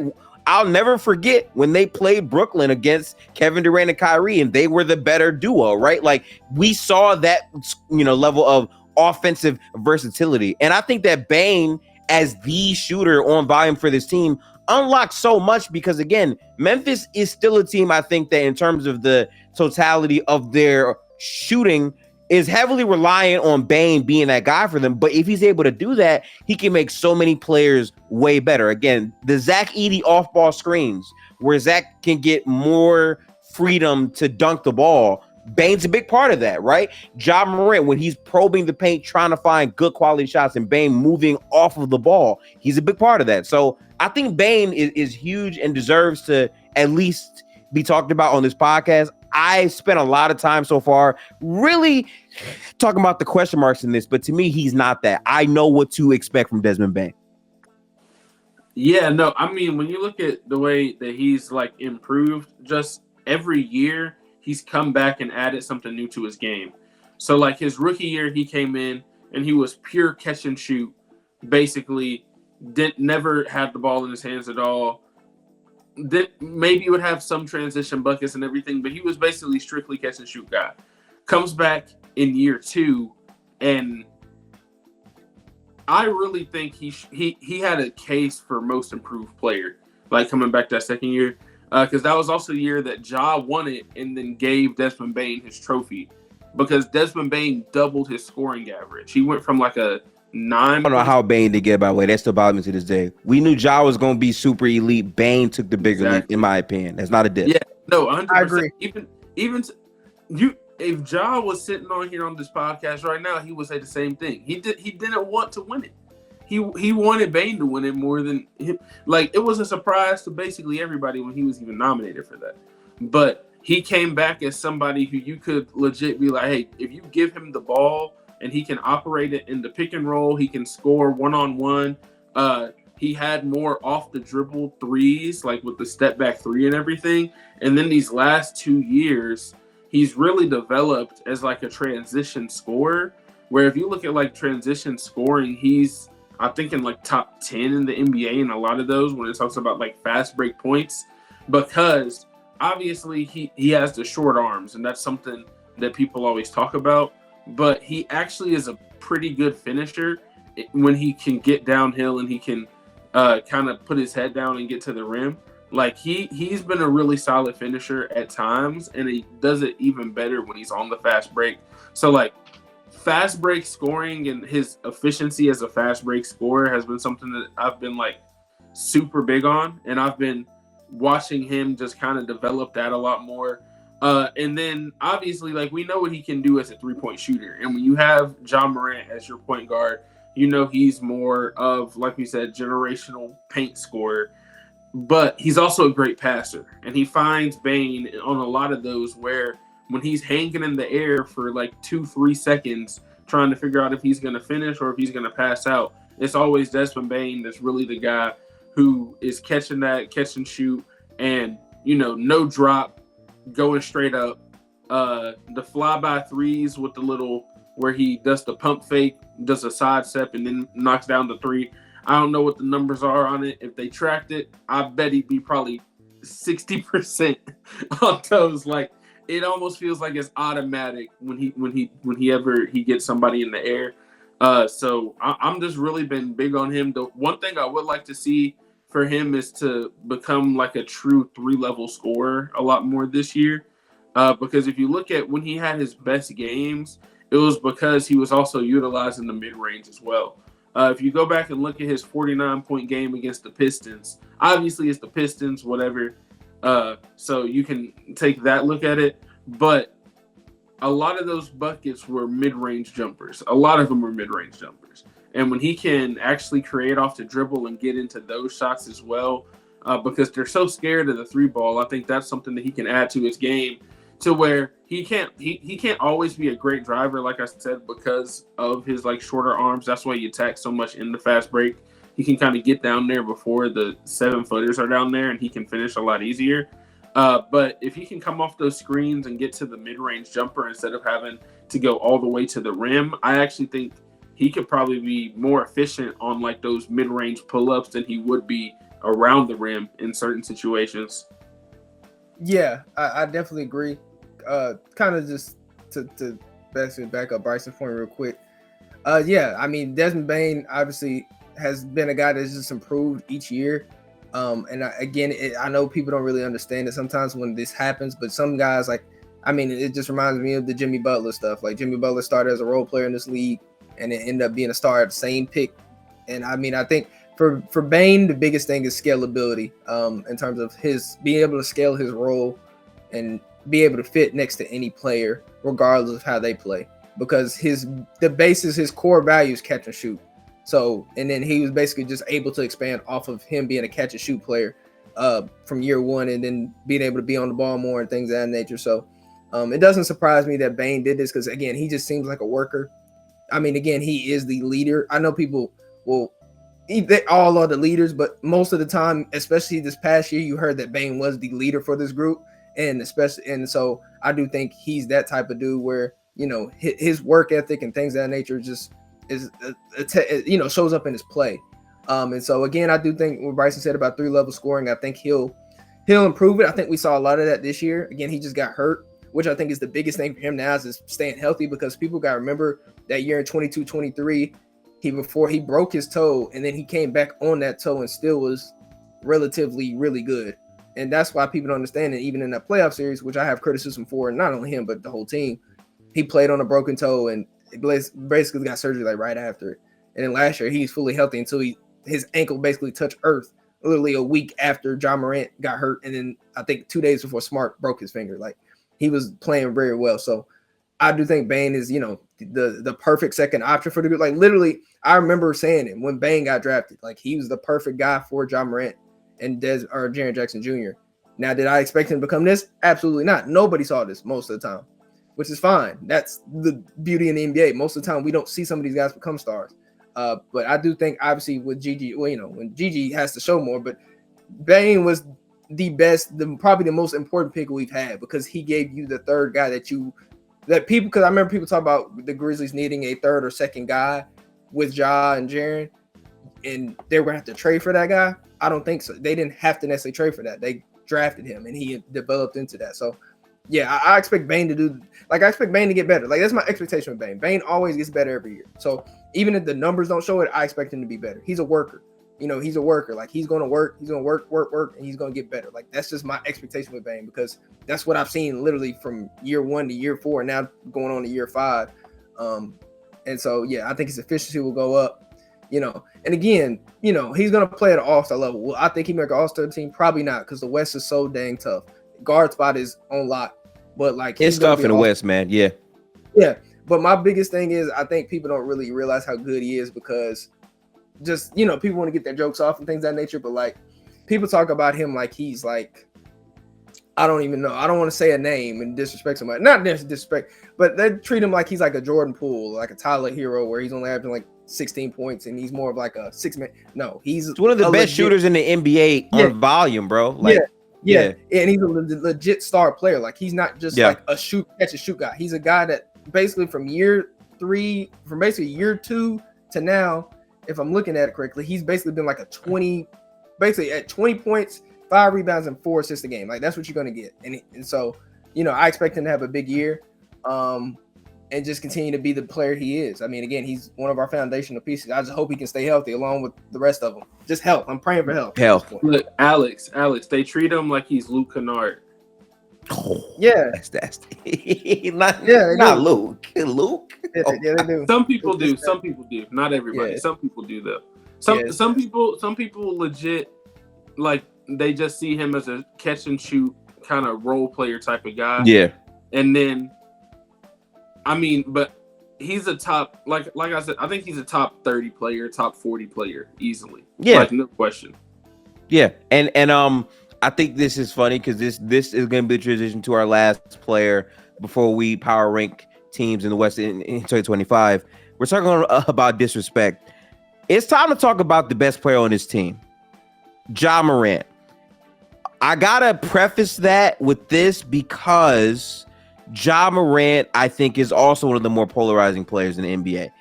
He had a lot going on. Obviously, the IG Live thing 2 times was a big thing, which led to, how many games he got suspended for. His injuries, people really forgetting how good Ja Morant is. I want to say respect to Shea as being one of the best rim pressure guards in the league, but people forget what Ja was doing when he was healthy, leading the league in paint points per game with Giannis and Zion and them. Like, Ja was right there. I think Ja and Shea are the best rim pressure guards in the league when both healthy. And Ja, like, I think the difference that people are just forgetting because, they haven't seen Ja in a long time is Ja is not only a rim pressure guard, but unlike Shea, the playmaking off of getting to the basket is elite. He's an elite playmaker. It's not good. It's an elite. That's what his sense is. So for me, Ja coming back, I feel like a lot of people are really forgetting just how dominant of a presence Ja Morant was. And again, as a Warriors fan, I'll never forget the playoff series because our scheme was to let Ja shoot these threes and give him space, and he was still getting to the basket at will. He was still, able to create good looks for his teammates, and that's against an elite defense that won the title that year, right? So I think Ja is getting lost in translation because of how fast the NBA moves, and also because, frankly, people are a bit tired of the off-the-court stuff impacting his on-court value. But I think that's why he's due for a revenge season. That's why earlier, like you said, Alex, this season is all about reestablishing what Memphis is, understanding like they are one of the better teams in the NBA and really showing that foothold for now and the couple seasons moving forward. But as Memphis guys who create, content, for Ja Morant, what are your thoughts on him? Well, obviously, kind of like you said, I do think the NBA in general is a recency bias league. Like, Mike Budenholzer has already been fired and they won the championship like 3 years ago. Like, it legit doesn't matter. The NBA, a year might as well be 10 years in some of these other leagues. Like, that's legit how fast the conversation moves. Whereas even you talking about Shea, going into last season, maybe you could have said Shea was a top 15, top 10 player. But if you had said he was top 5, a lot of people would have looked like you were kind of crazy, right? Now that's like almost a consensus that he's a top 5, 7, 8 player. Like that is how quickly the conversation can really move in the NBA. And I think it also does work in the other direction. And when you bring up the off the court stuff coming along with the injury, I think if he had never got hurt last season, it would be a little bit different of the conversation, because I think whenever he started to play, people were starting to put all that stuff in the rearview mirror. It was a win streak. It was a win streak, Bryson. It was a win. His first game back, it was a game winner. And that was the thing. Is like, at the end of the day, if you're talking about as a basketball player, that man is one of the most talented basketball players on the planet. He might be the best finisher in the NBA, just in general. Like, I don't know who you're putting above him. Like, in terms of his creativity, in terms of athleticism, in terms of all of it going together, and then, like you said, adding in the fact that he's also one of the best playmakers in the NBA as well. And he has even said that he would rather be more of like a pass first guy at times, right? Ja Morant at his best is probably more of like a 25-10 guy than like a 32-6 or 7. Like, I really think at his best he would be more of like a 25-10 type of player. But you have to have the offense around him, which I think this year is finally one of the first years where they're going to have that offense around him to where he can do that and where he can save that, last burst of energy for the fourth quarter being his time to take over, right? Rest of the game, get everybody involved if you need to, but the fourth quarter is really where he, I think, also is a step ahead of a lot of his peers, is because ever since he's come into the league, in big games, he's always shown up. Whether or not his team won necessarily, they didn't always win. But you go back to the play-in game, his first play-in game in the bubble, where he was playing against Dame Lillard and CJ McCollum, he had 35. You come out the next year, they're back in the play-in again. They go to Golden State. They win the play-in game. He has 35, right? Next year, obviously, they lost to the Warriors. But, in that Timberwolves series, he had some struggles, whatever. Game 5, they need it most. He comes out with the 30-point game, the dunk I got back here over Malik Beasley behind me. Like, all of that stuff happens. And then in that Warriors series, you have the game 2, which was a must win in that series, where he goes for 47.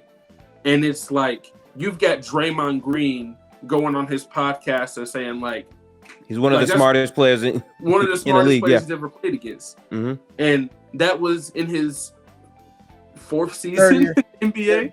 Third year in the NBA. So it's like, when you have that and you're saying, like, he's saying LeBron, Rajon Rondo, and Ja Morant in the interview. And I'm like, and that's for a guy that was 22. So I think that kind of puts into perspective, like, the type of player that he really is when he is healthy and when everything is going right. I think that the off the court stuff obviously was an issue. I think that as of now, I mean, it's been over a year since that happened. I know, Yeah. like I said, everything moves fast. So I think that he's learned that, you know, his actions off the court have a big impact on the court as well.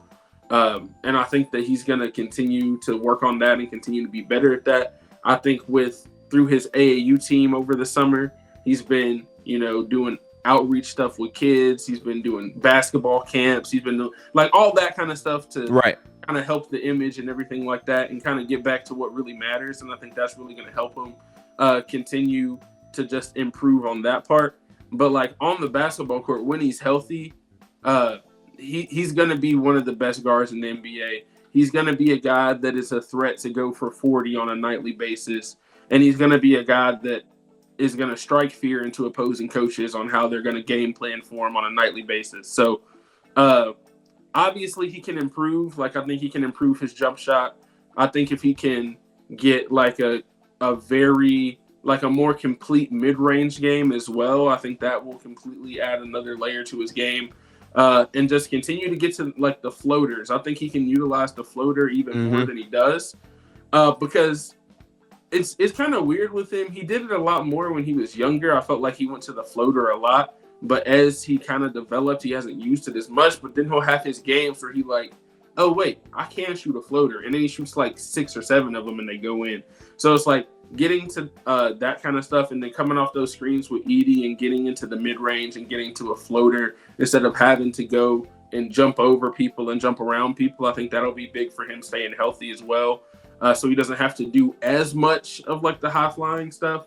And then I think he's also has gotten better, which I mean, this last injury is not the injury that people would have expected a guy like Ja to have. A lot of times they're worried about, oh, he goes up for a dunk and got hurt. Yeah. This time it was just a fluky thing. He was stretching his shoulder and something tore.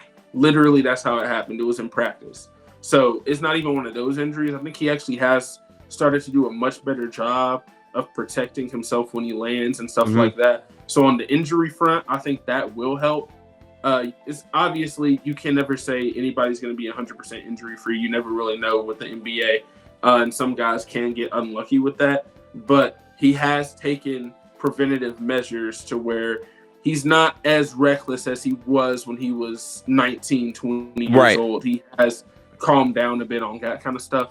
But I mean, I can't wait for him to play again, because I think a lot, like you said, a lot of people have kind of forgotten just how good he was.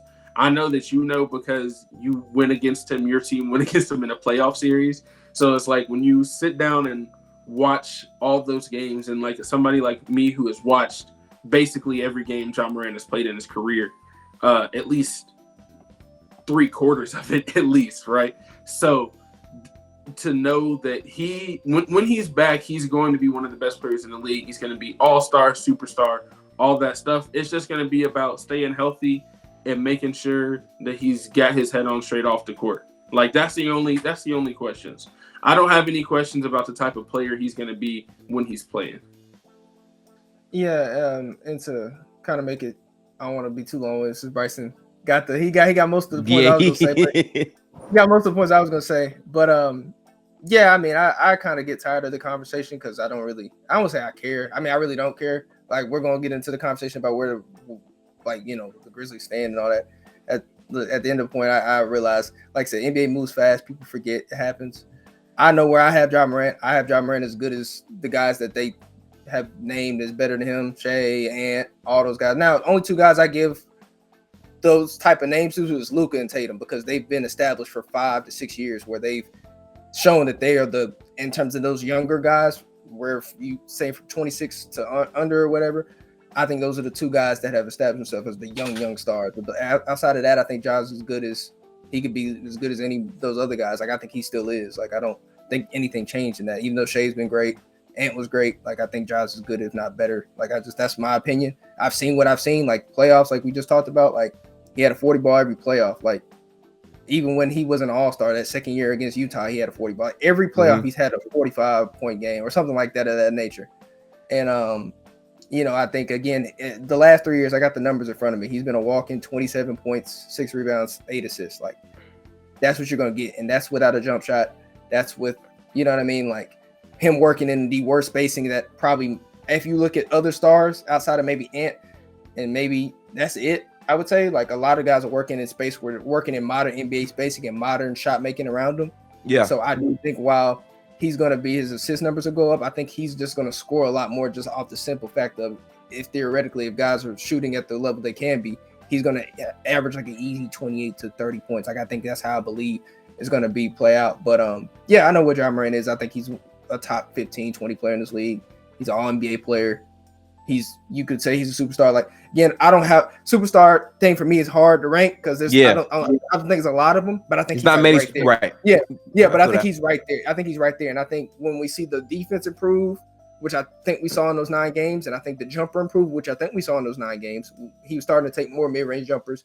To Bryson's point, he wasn't trying to dunk on as many people. Like he only had like 2 dunks, like 2 or 3 dunks. Like if you remember, like he only had really 2 or 3 dunks. Like he had the dunk on Wemby.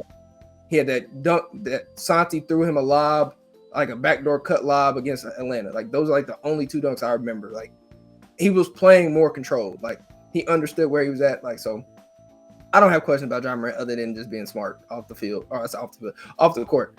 Right. Which I think he will be. I think he probably learned his lesson. He's kind of been out the way this offseason, which is what I expect or hope you would expect from a guy that has learned. Like he just needs to understand who he is, like in terms of like where he's at. He's the face of a franchise. He's one of the faces of the league, our future face of the league, like one of the more popular players in the league. Yeah, you got to move as such. I don't have injury concerns. People overblow that. My only concern is, can he hold up for the playoffs? Because that he's always had an injury during the playoffs. But you can say that for Jaren Jackson Jr. You can say that for Desmond Bane because they've been the same. You could, like, I won't say we're the Clippers, but we're kind of the Clippers in the sense of like they're talented, but like every time they get to the playoffs, we get hurt. Like, and if they're not hurt, you see what happens. Nuggets were the same way. Nuggets got to the conference finals, then Murray got hurt, MPJ was hurt, but you saw when they were healthy, they broke through. So that's really, I think, they're in that type of situation where you just gotta hope those guys stay healthy at the end of the year. But I don't really have doubts about it because John Morant was on pace. Like people forget the first 2 years of his career, he didn't get an 82 game season, but he was on pace to play 82. Had they play 82 games, so that's during the COVID stuff. And then the third year he got hurt, but he played 57. Then last year, 22-23, he played, but he had he didn't have no injury. He just had the suspension stuff going on. He would have played probably 70 games. And then last year was the suspension and then the injury. So I think his injury things are overblown. But I know what John Morant is. We don't have to talk about it much. I know what I expect. I know what I'm going to get from John Morant. I know what type of season he's going to have. So, look, everybody else might not know, but I know. So that's all that matters.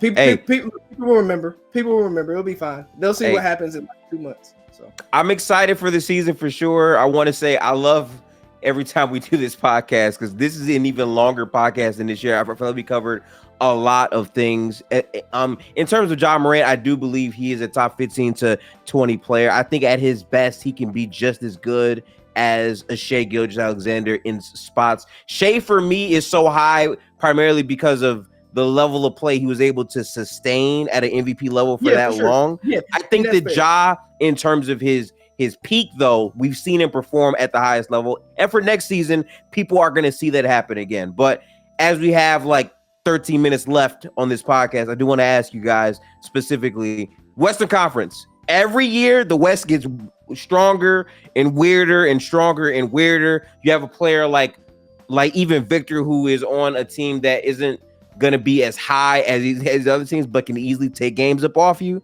They literally swept the Suns last year. Like, the Western Conference from top to bottom, there's at least 12 teams that are legitimately competing to take wins off, even if they don't wind up being a top 10 team. So for y'all, I want to ask, how do you guys feel about Memphis and the Western Conference? Yeah, for sure. So the West is difficult just in general. I'll say this. It's like OKC, Denver, Minnesota, Dallas, like those teams. If you're having conversations about those teams being better than the Grizzlies, like I'll listen to those. Like those are like the 4 teams that I think are probably going to be locks to be in the top 6, I'd say. And then I think the Grizzlies would be in the top 6. I think they'll be a lock to be top 6 this year. I don't see them as a play-in team. I know a lot of people have said they've been a play-in team. But I think like regular season wise, I think they'll be better than the Suns. I think they'll be better than like the Clippers with, losing Paul George, Kawhi being, you don't know what he's going to be. I think they'll be better than like the Pelicans, Lakers, Kings kind of teams too. Just in general, I would watch the Kings just because they did add DeMar as well, so that could change a little bit. But like the Lakers have consistently just not been good in the regular season at all. You could maybe look for the Spurs to be something, but I still think they're more of a play-in something. I don't think they're really somebody that's gonna force the Grizzlies out of like a top 6 seed. So I would say, being like conservative, I think the Grizzlies still are like top 6 and probably top 4, just because like we don't know what all is going to happen. But every year there's a team that you think is going to be in the top 4 or 5 that has injuries, that has whatever. Last year it was the Grizzlies. So maybe this year, like, we don't know what team it's going to be. So I think there is going to be some of that. And then I also think that if Jaren, and Bane are healthy for most of the season, they have proven, like, the last 2 times that happened, they won 52 and 56 games, right? Obviously, the West is a little bit more tougher now. So that's a little different, but I can still see them easily being like a 50-win team. And a 50-win team puts you right at like that top 6 mark last season. And I think it will probably be similar this year. But the West is just tough. The West is tough in general because there are just so many really good teams. And then last season, it didn't play out the way a lot of people expected it to. Like, I was a person that I was expecting the Nuggets were probably going back to the finals, like going into the playoffs. That's kind of how I was feeling. And then I did say the Mavs were kind of like a dark horse team, but I was like, I didn't think they were going to be able to beat the Nuggets if they had played them, right? And I think it's also a matchup thing too. There are certain 100%. teams that are better against certain matchups. And there are certain teams that I think are a little bit worse matchups for the Grizzlies. So I think for me, it wouldn't be as much of like where they finish, but like who they play against. And also like what their path would be. I think that would be more important, like when you get to the end of the season. But in terms of Grizzlies prediction, like I'll say they're comfortably out. Comfortably, they're not going to be in the play, and I'm very comfortable saying that. Whereas there's a lot of times I've been seeing people saying they're going to be 8 or 9. I just don't see that at all. Okay. Yeah. Listen. Well, for me, it comes down to some things. Well, I'll say this. I have 5 teams that are in the same group. Well, not same group, but this is basically what Bryson said. Thunder, Wolves, Nuggets, Dallas, and Memphis. I think that's going to be the top 5. That's hard for me to see anybody else. Obviously, injuries, that could change. I could be very wrong. Yeah. I just think those 5 teams are clear ahead above everybody. Now, the order will be dependent upon which young players get better and what stars make improvements. But I do think the Grizzlies are in that top 5. I mean, again, history tells me if Ja, Bane, and Jaren are healthy, they've been a top 2 seed. They've been a 2 seed those 2 times, even if the games don't win as much. And for me, right. I mean, not for me. NBA history tells you, at least if we're talking about contention, you need to be a top 3 seed. I know Dallas made always to win. Yeah. Mm-hmm. Yeah. I'm big historian of the game. Like 100%. I don't sugarcoat stuff. Like if the team can legitimately contend, I'll say it whether or not. That's why I'm big on the smart stuff, because usually historically guards don't win, 3-guard lineups don't win. So I'm big on that. Yeah, I love to be the outlier, but there's outliers and outliers, but certain things just don't happen. Like, you don't want to have to be that though, right? Yeah. You want to that. improve your chances. So for me, if they want to really contend, they got to be top 3. Or outside of that, they're 4 or 5. They'll be a dark horse, which is fine, because this year is not necessarily for me a championship or bust year. That's not. I don't believe in that. It's not championship or bust year. But like I said, it's about reestablishing yourself as one of those teams that could, win a championship. So I think they'll be top 5, like wherever in that 5. I don't know, but we'll see. I think, I'd hope to be 3, so I could, push agendas and start talking about championships again. Right. Real contender, or pushing my or pulling my meme back out, sleeping well, because people been talking about, you ain't said that in a minute. I haven't, because a lot of things have happened, but it's improved. It's looking like it's on the up and up. The West is not going to be easy though. By the way, like you said, you have to think. We didn't even mention the Rockets, who won 41 games last year. Yeah, and they're probably better. But my thing is, they probably better, and they might not win as many games, right? And so and that's no disrespect to them. It's just the West. It's just the West. Like, it's just what it is. Like, yeah. So, some teams got worse, some teams got better, but it ultimately, there's no games off. Like, every game is going to matter. And so you just got to hope you're healthy. You can't take any games off at all. Like, at all. Now, granted, I'm talking about early. Because once you get to around January, February, teams are going to try to go, because 2025 is a stat class. Teams are going to try to improve their draft position by then. They're going to kind of know what they are. But early, you can't BS around. And so I think they're comfortably top 5 if they're healthy, as long as we don't. I'm praying, knock on wood, something. I'm praying nobody else get hurt. Right. We can go to training camp with no other injuries outside of just the GG stuff. I think they'll be top 5. And then again, if they want to contend, they got to be top 3. So, but but that's how I feel. I think they just need to reestablish themselves this year. That's really about it. They don't need to do anything else, but just reestablish themselves as a team that we've seen the last 2 years. So, I think they, top 5, relatively healthy. Okay. My perspective on the Grizzlies. There was a year where I thought the Grizzlies would be a bit lower than the 2 seed. They made the 2 seed. The next season, I'm like, all right, they're probably like a 5 or 4 seed. They were the 2 seed again. So for me, where I'm at with the Grizzlies, at the end of the day, they're a younger team that's predicated on rim pressure, getting rebounds, and they're a defensive-minded team. Though that archetype of team, more than not, is often high in terms of translating to wins. Also, I think Ja Morant being back in the lineup to improve shot quality for everyone there, and the younger players taking leaps based off of the development they had last year factors into this heavily. Obviously, injuries are a huge part of it too. Me personally, I think the Grizzlies are a top 6 lock. I do believe they're going to slide into that range. Me personally, specifically, I have them as a top 4 seed. I think their peak could be 3. I really think that they could be that high of a team during the regular season. I also think if the injuries factor in, they could fall to like a 7 seed. That's possible, right? But we got to see what's going to happen. I'm just excited to see them play basketball. They're going to be one of my most watched teams this year for sure, because I haven't seen them fully healthy in some time. So I'm excited for that. I think in this podcast, we were able to hit a lot of great points. We talked about everything, bro. 2-hour pod focused on all the ins and outs of Memphis basketball. And as you guys, I appreciate you being here for me through this 2-hour conversation. I love that. We be talking hoops every time we link up. So shout out to y'all, man, for real. It's a fun combo.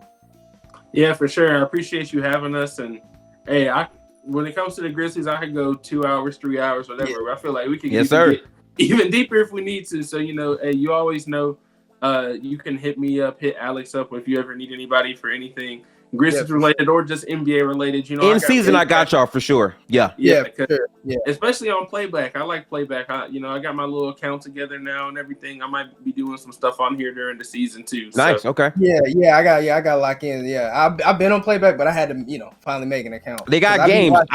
I'll definitely hit y'all during the season because there's going to be Memphis games and all that. I plan to do like a profile on a lot of these teams in season as well. So we'll for sure chop it up. I'm with that. Yeah, but I appreciate you having us on. Yeah, listen, it's good to talk about the Grizzlies. We've been on a little break, but now it's finally like looking at the stuff. I'm like, okay, we're getting close. Like, so like people very close.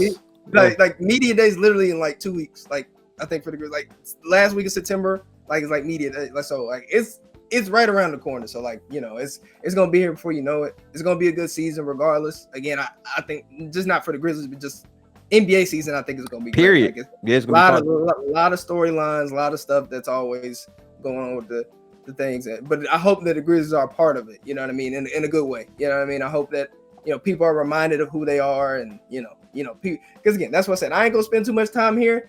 I'll come back. Look. Y'all will see me on Twitter. Y'all see me on the timeline, and I'll be like, I told y'all so. That's all I'm gonna say. I'm be like, I told y'all so, and then I'll be like, look, this was expected from me personally, or I could be wrong. And then if you want to give me hell for that, hey, I'm cool with it. I'm all here for it. So, it's going to be fun, though. Hey, man, as content creators, we got to stand on business. Again, I will be clipping out big parts of our conversation to highlight them during the season. But big shout out to my Memphis Grizzlies guys, Alex and Bryson. All their links in the description will be below. I'll catch you guys on the next episode of the podcast. And also in season should be very, very fun. But peace out, people. Y'all have a good one. Great convo.